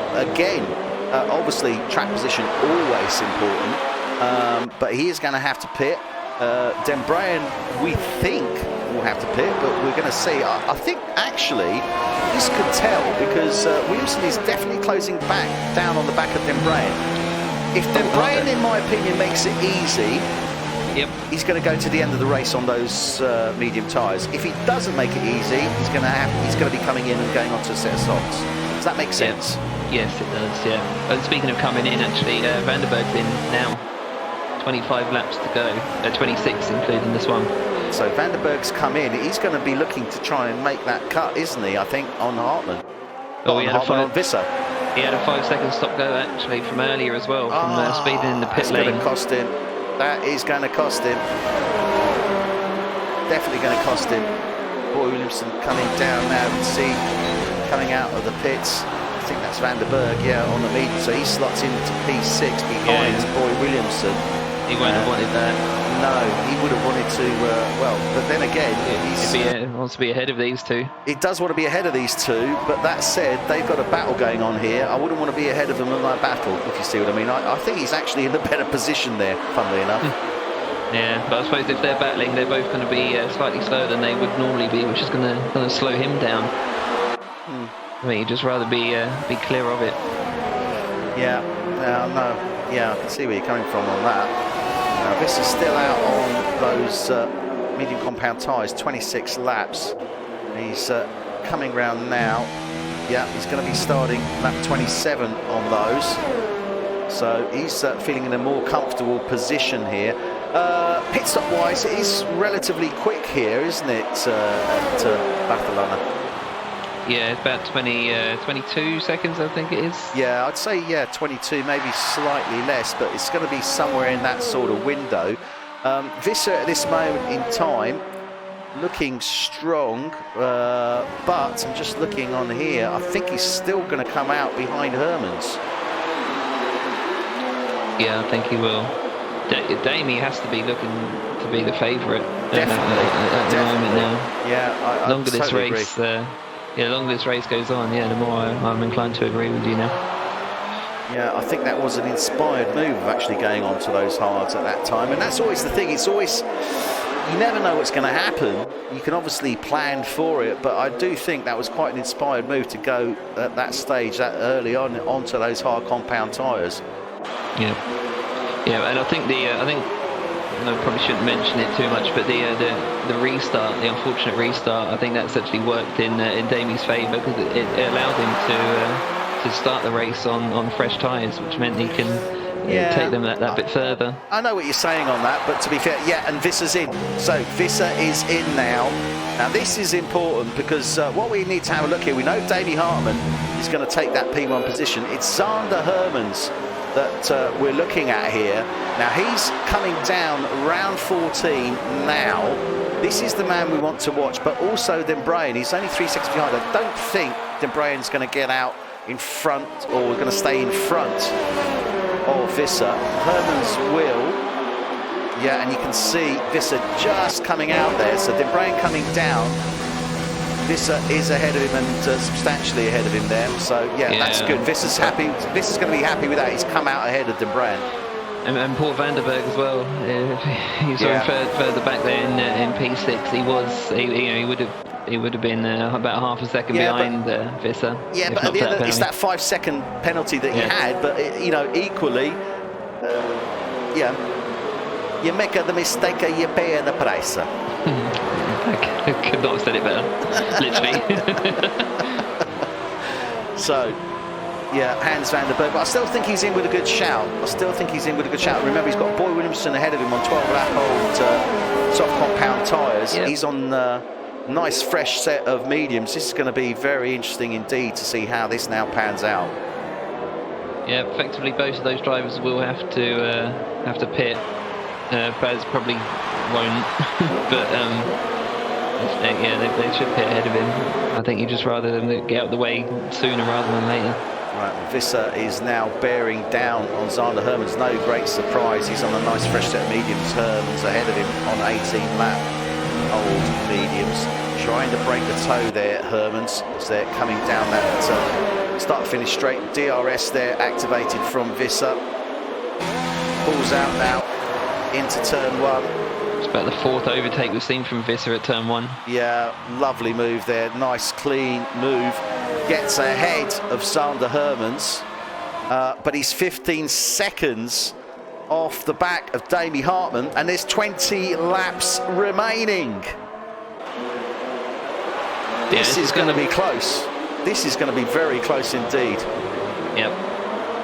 Yeah, I think so. I'll keep an eye on the lap times between the two drivers. Well, I still believe Dami might have it. Well, he needs to take roughly 1.25 seconds out of Hartmann consistently over the next 20 laps to even bear down on him. If it's quicker than that, obviously, that's what he's looking at. He needs to be taking more than 1.25 seconds a lap out of Dami Hartmann. So that's what we need to be looking at. Zander Hermans in that P3 place. I don't think it's even as much as that. 22 laps to go, and it's only 14 seconds. Oh, sorry, 22. Sorry, yeah, 22 laps. Sorry, I was working on the premise of 20 laps. Yeah, so 22 laps. Well, you're still looking at... it's less than a second, isn't it?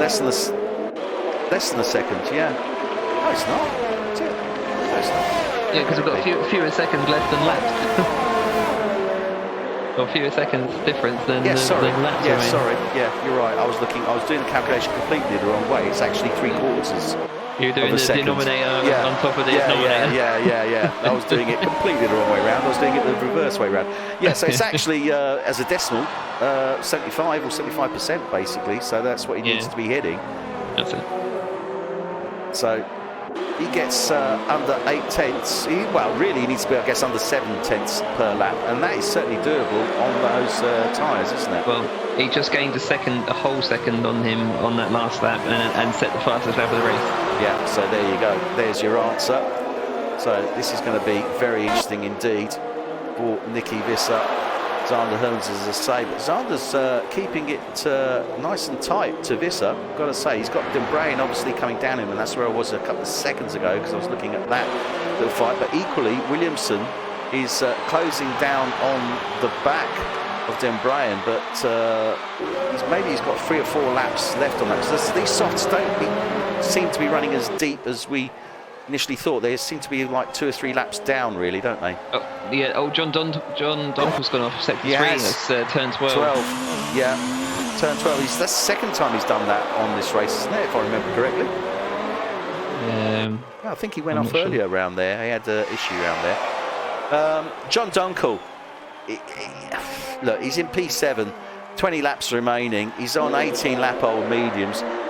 It's safe to say that this race hasn't gone the way he wanted it from the start, really, has it? Because he started right at the back of the grid. I mean, he's done a great job, don't get me wrong, but I think he was expecting a bit more out of himself for this race, wasn't he? Yeah, absolutely. I mean, he was really fired up for this Grand Prix. Really massively looking forward to it. He sounded so confident as well. Speaking to him about his chances, thought he was going to replicate what we saw in last year's Spanish Grand Prix. Yeah. Just wasn't to be, unfortunately. No, unfortunately not quite panned out the way that he would have wanted it. Marcel Dronig in the Rocket Williams again. Another driver hasn't really gone his way for this race. Not ideally what he was looking at. I know that for absolutely certain. And he's moved up 1 place, but I think he was looking at a lot more than that, wasn't he? Yeah, Yeah, absolutely. You know, I know he's a quick driver. He deserves to be up there. I think he'll take the position he's in now. You know, it'll be decent points for him. But yeah, as you say, definitely felt he's worthy of a few more. Yeah, definitely. Let's hope we see more from him, and I'm sure we will during the remainder of this season. Mark Stappers, the second Ferrari driver there. Again, I mean, you know, he's lost their place. He started in 8, he's in 9 at this moment in time. He's always there, strong, certainly within that midfield section within the league. We're just sort of waiting with bated breath for him to hit that point, aren't we? Because we know he's going to do it. It's just a question of when is he going to do it? Yeah. Again, he's one of these drivers that he's got that potential, but it's just not coming to fruition just yet. Yeah, definitely. But look, he's in the points, and that's what counts at the end of the day.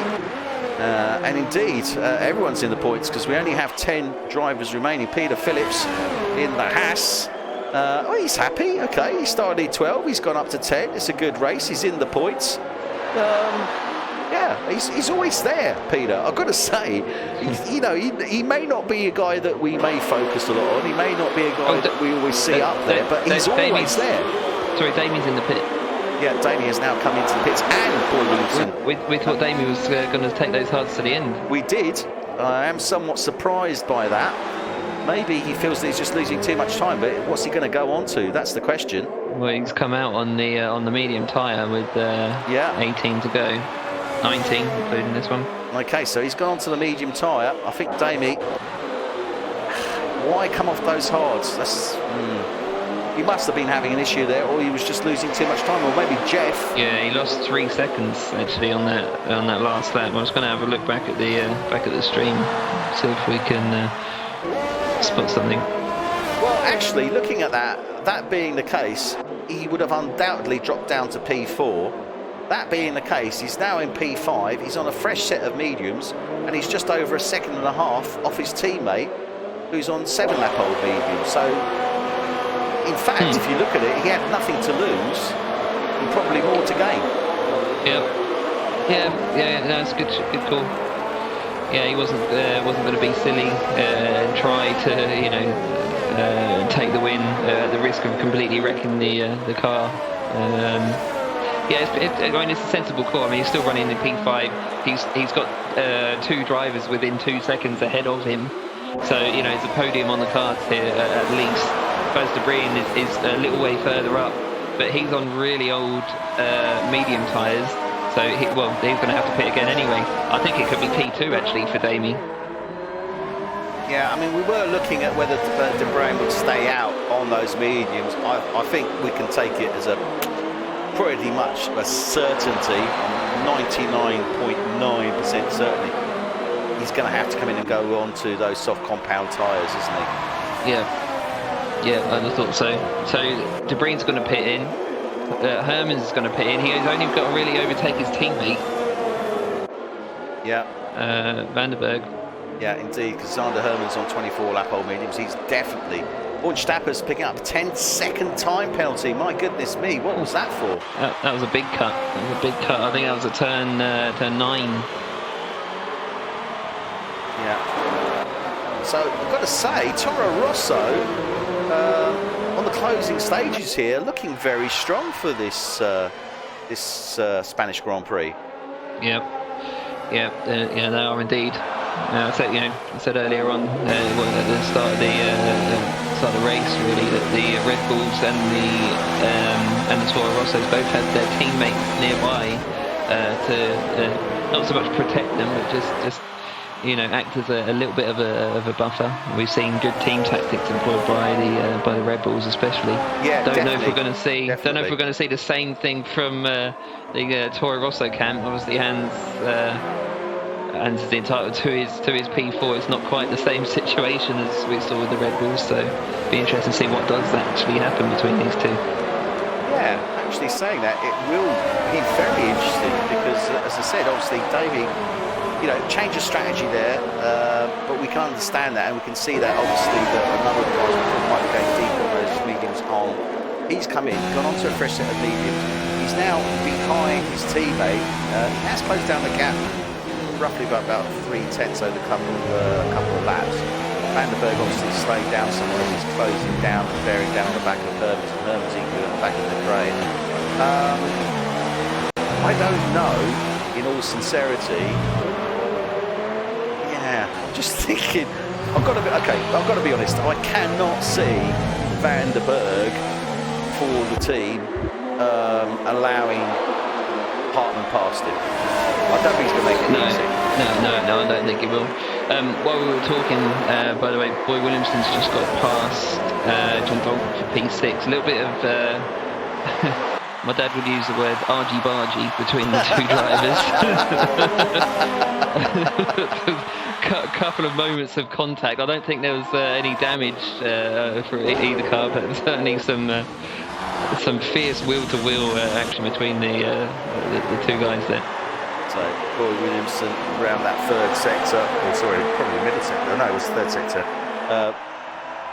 It's got past John Donkel.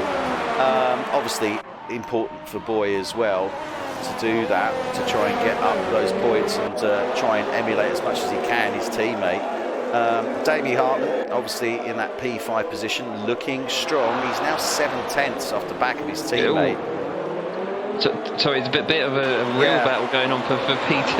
Yeah, I'm just looking at this, between the four of them, Hans van der Berg, Sander Hermans and Bas den Breyen, and now Davey Hartmann's joined that, and Hans van der Berg looking to try and get down the inside of that Rocket Williams, and equally he's got his teammate behind him. Now this has given de Breyen an opportunity to start pulling away. Hermans under pressure now from van der Berg. Got it. Yeah, van der Berg's got it, I think. Equally, I think Van der Berg has. He's going to have to make a move soon, though. Yeah, now he's pulling out. Oh, look at that. Nicely done by Van der Berg. Beautiful overhead aerial camera shot there. Gave us a great view of that overtake. Round 1 into 2. But Hermans isn't giving up easily. He's still staying in there. And Davey Hartmann, equally, 2/10, 3/10 just off the back of that Williams as they come round turn 3.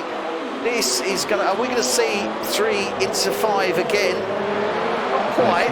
Not quite, but look at that. That is fantastic. And Davey Hartmann there, great controls. He comes round, gets ahead of that Rocket Williams. Round 7 into 8. That was an inspired move there by Davey Hartmann. Fantastic move. I've got to say, both the Toro Rosso drivers there, fantastic, great overtaking. Yeah, and importantly as well, fair play to Sander Hermans, for defending cleanly as well. It's a really, really difficult set of corners to go side by side through. But they managed it, all 4 of them. Fair play to all the drivers. Yeah, definitely. And Sander Hermans, still hold his head up high. He's in that P5 position. There wasn't an awful lot he could do there. He's on 27 lap old lead. De Bruyne's De Bruyne's in as well. Yeah, De Bruyne's off 23 those. Okay, so 23 laps old. De Bruyne's off that. He's going to go onto those soft compound tyres. He's going to be coming in. The Toro Rossos as well. The Toro Rossos battling for P2. Davey Hartmann's just taken it from Hans. That wasn't given to him. He took it. Yeah, well, as I said, I couldn't see Van der Berg giving it to him. No. But in the meantime, I'm more interested with this pit situation with De Bruyne. He's going onto the soft tyres. It's going to be coming out behind Donkel. Yeah, he's out behind Donkel. Okay. I wasn't too sure he'd come out ahead of him, so yeah, it actually took a little bit longer than I expected. Okay, so where are we at this moment in time? Nicky Visser is leading the way in the Red Bull. We've got 13 laps remaining. He's clearly going to the end on those tyres, and at this moment in time, he's 6.8 seconds ahead of second place Davey Hartmann, last year's season champion. Davey Hartmann under extreme pressure here from Hans van der Berg, his teammate, as they're coming round 13 down towards 14. You can see how close these guys are. They're going to be coming onto that start-finish straight. There is no luft loss, but I've got to say, I think Van der Berg is too far off to take any advantage from that DRS. Davey Hartmann won't have DRS, so that said, but I think the gap's just too big there. But we will keep an eye on this fight. Sorry, before you move on, Davey's just at a lap that's 1.1 faster than Nicky, and there are 12 13 laps remaining. He's only 6 seconds behind, so if he keeps doing that, yeah, we're definitely going to see a proper battle for P1 in the dying stages. Absolutely. Yellow flag in sector 1. Don't know who that is. Yeah, it could be the two Red Bull. I don't know what that is. Okay, so Zander Hermans is in P4. Boy Williamson is in P5. John Donkel closing down on him in P6. Baz Dembrayen is out in P7, but he is on a nice fresh set of soft tyres that will take him to the end with only 12 laps remaining. Marcel Dronig in the Rocket Williams is in P8. Mark Stappers in the Ferrari is in P9, and Peter Phillips in the Haas is in P10. 12 laps to go. But the real fight that we're seeing here is between these Toro Rosso boys, isn't it? Yeah, it is, and it doesn't need to be a fight. What I think they need to do is sort of use each other, slipstream off each other, keep slingshotting backwards and forwards. They'll be able to boast their, fast lap times by not fighting. Yeah, and Hartman is actually pulling over. He's let Van der Berg through. That's it. That's exactly what you were talking about, Adrian, wasn't it? Absolutely. Yep. And this is the way forward now. This is how they're going to catch Nicky. They're going to slingshot each other, take turns round this lap, and some of you may be sitting out there scratching your heads. Even some of you league drivers, because even though you race in teams, you race very much or as often as individual. I'm not, painting everybody like that, but I know that does happen. But this is what you can gain, isn't it? These are competent drivers. They know the game. They know how it's going to work. Okay, they may have to battle it out towards the end, but this moment in time, if they slingshot each other, take it in turns, they're going to rapidly close down on the back of that Red Bull of Nicky Visser. Yep, they are. Yeah, I'm just trying to keep an eye on their lap times. Both of them set a lap that was 1.7 faster than Nicky on that last one. Nicky's going to find himself under real pressure with far too many laps remaining for his liking. Yeah, definitely. I mean, we've got 11 laps remaining now. When they get on this straight, they're going to be just under or just over 4 seconds behind Nicky Visser. Hans van der Berg setting the fastest lap at 121.7. So Davey Hartman now coming down behind his teammate, not got the slingshot there, doesn't make the move, he'll stay there, and I suspect until the next lap. He's got to stay within that second, which is what he's doing. Just 4 seconds now, the gap. Boy Williamson is in that P4 position. He's 18 seconds off the back of these guys. Not a lot to do, but Baz and Brain setting the fastest lap at 120.5. Those softs are really working for him, and he can see John Donkel ahead of him. He's got a couple of cars he needs to lap ahead of him, but he can now see sign of that Ferrari. Zander Hermans is in P5. He has got John Donkel bearing down on the back of him at this moment in time. Well, he'd actually just got past John down the start finish. I was looking at time thinking, hang on, that doesn't make sense. Zander Hermans has actually got past John Donkel, obviously, because he's on that fresh set of soft tyres. So he's looking to gun for Boy Williamson, I guess, really. That's his target next, isn't it? Yeah, it is, yeah. I think, and I think he'll get it. He'll get it quite easily, I believe. Yeah, well, I think... John needs to pit in. I don't know what he's doing out there on the 29 lap Volt tyres with 10 laps to go, because they're not going to make it. Desperation. Not desperation, but I guess he's just trying to see if he can... Hans has lost it, and he's in the wall. Oh, he's lost his front wing. He hasn't lost his front wheel. No, he has DNF'd. Hans van der Berg has gone out round turn 1. Was that turn disaster. 1? Yeah, that was turn 1 into 2. Yeah, you can see the other cars coming round now. Oh, what an absolute disaster. This was looking so good. Hans van der Berg for Toro Rosso. DNFs on lap 57. Oh, dearie me. That is a real shame. But, I guess Davey Hartman now. Road ahead is clear. It is, yeah. But he's dropping back now that he hasn't got his teammate to slipstream from. He's got to do the work all himself. Yeah, and he needs to build his ERS as well, because his ERS is quite depleted there. So I think that's what he's doing. I think he's replenishing. which makes sense. That's what he needs to do now, is stay respectable. He wants to stay under 5 seconds, I would suspect, from Visser, although that could be a challenge while he's replenishing. But that's what he's doing. He will make that attack. There's no two ways about it. Yeah. Yeah, so we've gone from having 2 Toro Rossos on the podium, potentially, to now... Two Red Bulls. 2 Red Bulls. Yeah. Got to say, though, Sander Hermans in P4, he's on those soft compound tyres. He's going to go to the end on those. He's only 1.5 seconds off the back of Boy Williamson. He's going to be going down on him, definitely. Yeah, he's going to. Yeah, he'll be fighting for that P3. Sanders, Yeah. I think he'll get it only a second and a half, as you say, and 8 laps to go. Brian as well in P5. Okay, he's just over 3.5 seconds behind Sander Hermans, but we know Dembrain. I'm confident he's going to close down to him. But that said, Sander Hermans he's fast as well. Question mark. John Donkel, obviously in that P6, he's on a fresh set of softs, but he's 22 seconds, or just under 22 seconds off the back of Baz Dembrain.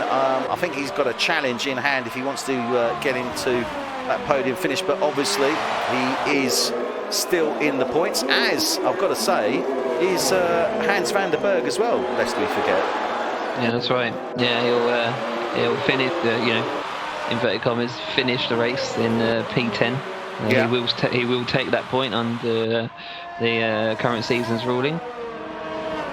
So those of you sort of, again, scratching your heads there, current season's ruling is, this is only for season 6 here for Netherlands and season 1 of UK, is if there are 10 cars remaining on the track, or less, as in this case, if you DNF, you will still have your place should you finish in the top 10 as per the race results at the end of the race. So in other words, at the end of the race, the results come up, 1, 2, however many drivers there are, and if you're in that top 10, you will get the points accordingly. So Peter Phillips is now in P9, and as always, Phillips always there, always raking in the points. Then we have Stappers in 8. He's come into the pit. He's gone onto a nice fresh set of softs. So Mark Stappers coming out on track now onto a nice fresh set of soft tyres. Just ahead by the looks of it, I think it was, is that Marcel Dronig or Sander Hermans?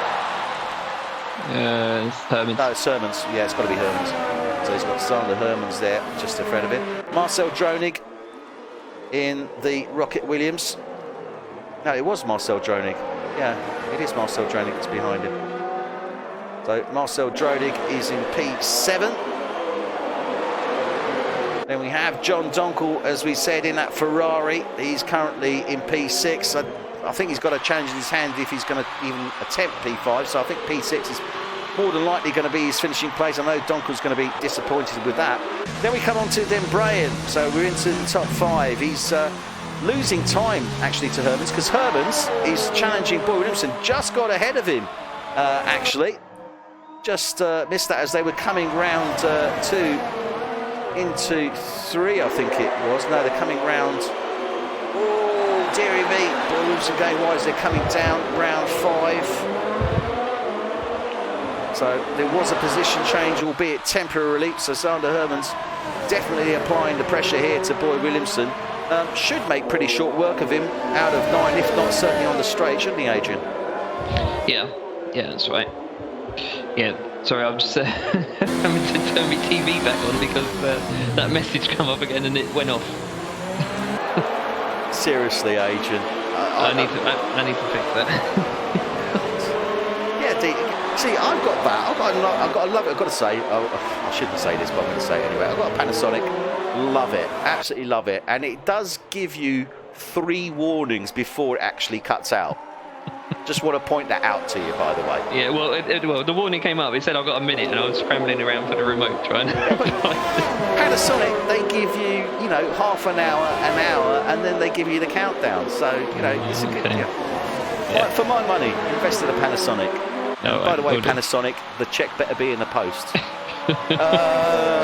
So, Zander Hermans is who we are with at this moment in time. He's in that P4 position, but he is definitely laying down the pressure here to Boy Williamson as they're coming round 4, down towards turn 5. You can see how close he is. He's going to be putting the pressure on certainly as they come out of turn 9, as he is within DRS, and definitely putting the pressure on once they start lap 62 on that start-finish straight. Yeah. And speaking of pressure, at the front, Tammy is now just 2.3 behind. He actually gained just a whole second on that previous lap, 7/10 on the lap before that.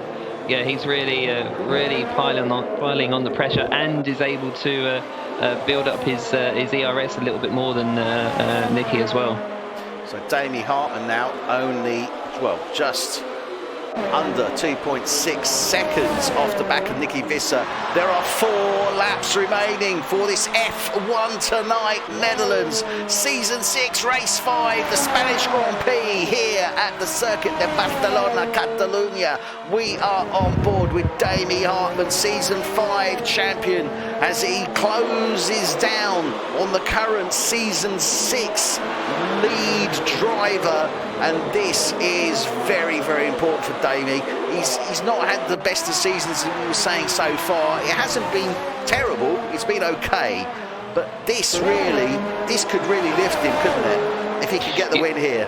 That's right, yeah. It's gone from being a rather sort of unspectacular title defence to being, it's potentially the start of his comeback now. Yeah, absolutely. And Visser is going to be more than aware that he's got Damie Hartman in the Scuderia Toro Rosso bearing down on him. There is difference. I mean, 5 laps, obviously, younger Damie Hartman's tyres, that will come into play because, but then again, you could say that those mediums could be hitting their optimum now, couldn't they? Yeah, there could be, and also with the very light fuel loads as well, the tyres tend to act a bit differently, a bit more forgiving. But Nicky Visser, though, he's managed to build up that ERS so much. He lost a second in doing it, but I think that's going to help him in the final couple of laps to fend off the attack. Yeah, could well be. Nicky Visser still in that P1 position, but Damie Hartman now under a second. He's got under the second. I don't know if Visser made some sort of error there or Hartman just got inspired, but he's now under a second behind him. Yeah, that's due to Nicky still using mode 0. He's cranked it up a bit now that he is sort of right behind him. Quickly cutting back here to Zander Hermans. He's still bearing down on the back of Boy Williamson. He's 4/10 off the back of him, but he still hasn't got past him. Yeah, both Red Bull drivers under massive pressure from the guys behind them. Brain also not closing down to Hermans in the way, and this only shows that Hermans is obviously putting pedal to the metal as well. Coming down to turn 10, trying to close down as much as he can to that Red Bull ahead of him. Surely he's going to have the opportunity now as they come round to turn 13. Is he going to be able to make anything of it on that start-finish straight? Oh, really hard over the Zander Hermans now on that start-finish straight. Not enough to close down to Boy Williamson. Boy Williamson's putting in a great show here, I've got to say, because Hermans is just not able to close down to him. He's just not able, to get. All he needs is 2/10, and that will make all the difference. But Williamson just doing enough to stay ahead of him. Yeah, Williamson actually underfueled for the rest of this race. He's going to have to employ some fuel-saving tactics sooner or later. I don't know how long he can actually hold him off. We are with Boy Williamson at this moment in time, and you can see Hermans 2.5 tenths off the back of him. Surely Hermans now is going to have the opportunity to make that move. Williamson, definitely writhing around there, not looking comfortable. But it just seems to me that Red Bull just seems to have that, it's got the downforce, hasn't it? for these corner sections. Damie's getting DRS range now. It's only half a second behind him as they come into turn 1, lap 65. Sorry to keep cutting back to... No, you're absolutely right. Two big fights going on at the moment. Yeah, two really big fights going on. This is the big one though. Damie Hartman on Nicky Visser, as you rightly say, 5/10 off the back of Nicky Visser now as they come round 4. And Sanders got past Boy. Into one. Yeah, Zander Hermans has now got past Boy Williamson. He's moved up into that P3 place. Damie Hartman, in the meantime, is closing down on Nicky Visser. They're coming round 7-8. He's going to have that DRS as they come out of 9. This could prove a race winner here. And you can see, look at this, how close he is there. Visser defending really hard there. Contact. Looks like, I don't know if there was actual contact. It was very, very close, certainly. I don't think there was actual contact. Yeah, both drivers going to be absolutely sweating a lot. Well, I know you said something else, but... Nicky says, doesn't he, every time he finishes the race, he's in the shower. Yeah, he said to me at the end of every race so far, you know, I had to work really hard for that win. And I think if he wins this one and says that, this will be the first time I believe him. Well, this is F1 tonight. Season 6, Race 5, the Spanish Grand Prix here at the circuit de Barcelona, Catalonia. We're on lap 66, the final lap. We are riding on board with Damie Hartman. And Boy Williamson makes the move back. Sorry, you had to cut back there. Boy Williamson cuts back, gets past Zander Hermans. Zander Hermans going to try and come back. Oh, this is a fight I don't want to miss. Adrian, you've got to stay on that. I want to go cut back to Damie Hartman and Nicky Visser. Nicky Visser coming round turn 7 into 8. He's got Damie Hartman right on his tail here, taking in deep, deep breaths of these exhaust fumes. As you can see, Damie Hartman, this is the final lap, but he's going to do it. He's got to do it now. Surely, this is the time. But Visser just isn't giving him the opportunity. This is unbelievable. Equally, Boy Williamson gets behind Zander Hermans, but now gets ahead of him. Zander Hermans is in P4 position. He's going to fight it right to the end. Damie Hartman now closing down. Nicky Visser coming round turn 13 into 16. Surely Nicky Visser will take the win here at Barcelona, and he does. What a fantastic win for Nicky Visser. Absolutely brilliant. Absolutely brilliant. I know we were on board with Damie Hartman there, but Nicky Visser was ahead. Damie Hartman, who we are with now, he takes that P2 position. Who will take P3? Sanders going to take it through penalties. Penalties, I think that's why I said who is going to take P3. Oh, no. No, he doesn't. No, they had equal penalties. They had equal penalties. So Boy Williamson for Red Bull takes P3. Zander Hermans for Rocket Williams takes 4. Baz Bryan for McLaren takes 5. John Donkel for Ferrari will take 6. Marcel Dronig for Rocket Williams will take 7. 8 Mark Stappers, 9 Peter Phillips, and 10 Hans van der Berg. Well, what can I say there? Phenomenal run, fantastic race there from our race winner, Nicky Visser. Yeah, great race there. Really fantastic race, got to say. Oh, and John Donkel with the fastest lap on the final lap as well. 1:19.919. Yeah, one word to describe that race, I think, intense. Yeah. Oh, actually it was outside and I'm in the flat, but never mind. Okay, now this is the one that we need to look at.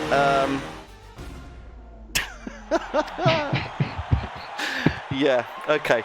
Sorry, this is nothing to do with these podium guys. They've done a fantastic job there. Nicky Visser taking the win, rightfully waving that trophy in the air. Second place goes to Season 5 winner Damie Hartman in the Toro Rosso. And third goes to Boy Williamson in the Red Bull. Absolutely inspired drive. And I've got to say, I'm thinking Boy, actually. Yeah, for me, it's Boy Williamson. Yeah. So both myself and Adrian concur. Boy Williamson gets the Driver of the Day award. He had some serious challenges there in that race, and I think he performed well. I've got to say, though, Zander Hermans as well big shout out to Zander Hermans. I think, again, you know, he got pipped at the end there, but he can take a lot away from this race. And lastly, as well, Nishay Mahadwar Singh, lest we forget, set the fastest qualifying lap, started P1. It was always going to be hard for him because he hasn't got the race experience, but what a fantastic job he did, and I think he can take a lot of pride away from this race tonight. Yeah, exactly. Hold his head up high, as I said earlier on, because that was really impressive stuff, particularly in the qualifying and the opening stages of the race. But well done to Nicky though. 4 wins from 5, 4 in a row. That's truly amazing. Yeah, absolutely fantastic. We now reach the end of our broadcasts. Don't forget, Tuesday night, that's next Tuesday, this forthcoming Tuesday, 7:30 UK time, 8:30 Central European time, we have the F1 Tonight UK League race here at the Circuit de Barcelona, Catalonia, for their Season 1 Race 5. Next week, on a Thursday, we will be here with F1 Tonight, Netherlands, and next week, where are we at next week? My God, France? Oh, no. Well, in France, it's Monaco. Monaco, that's the one. How could I possibly forget? So next week, Thursday night, 7:30 UK time, 8:30 Central European time, F1 Tonight, Netherlands. We will be at the Principality of Monaco with all its chic and verve. Don't miss that. So, from me, it's a good night. And a good night from me. Good night, everyone. Have a good week.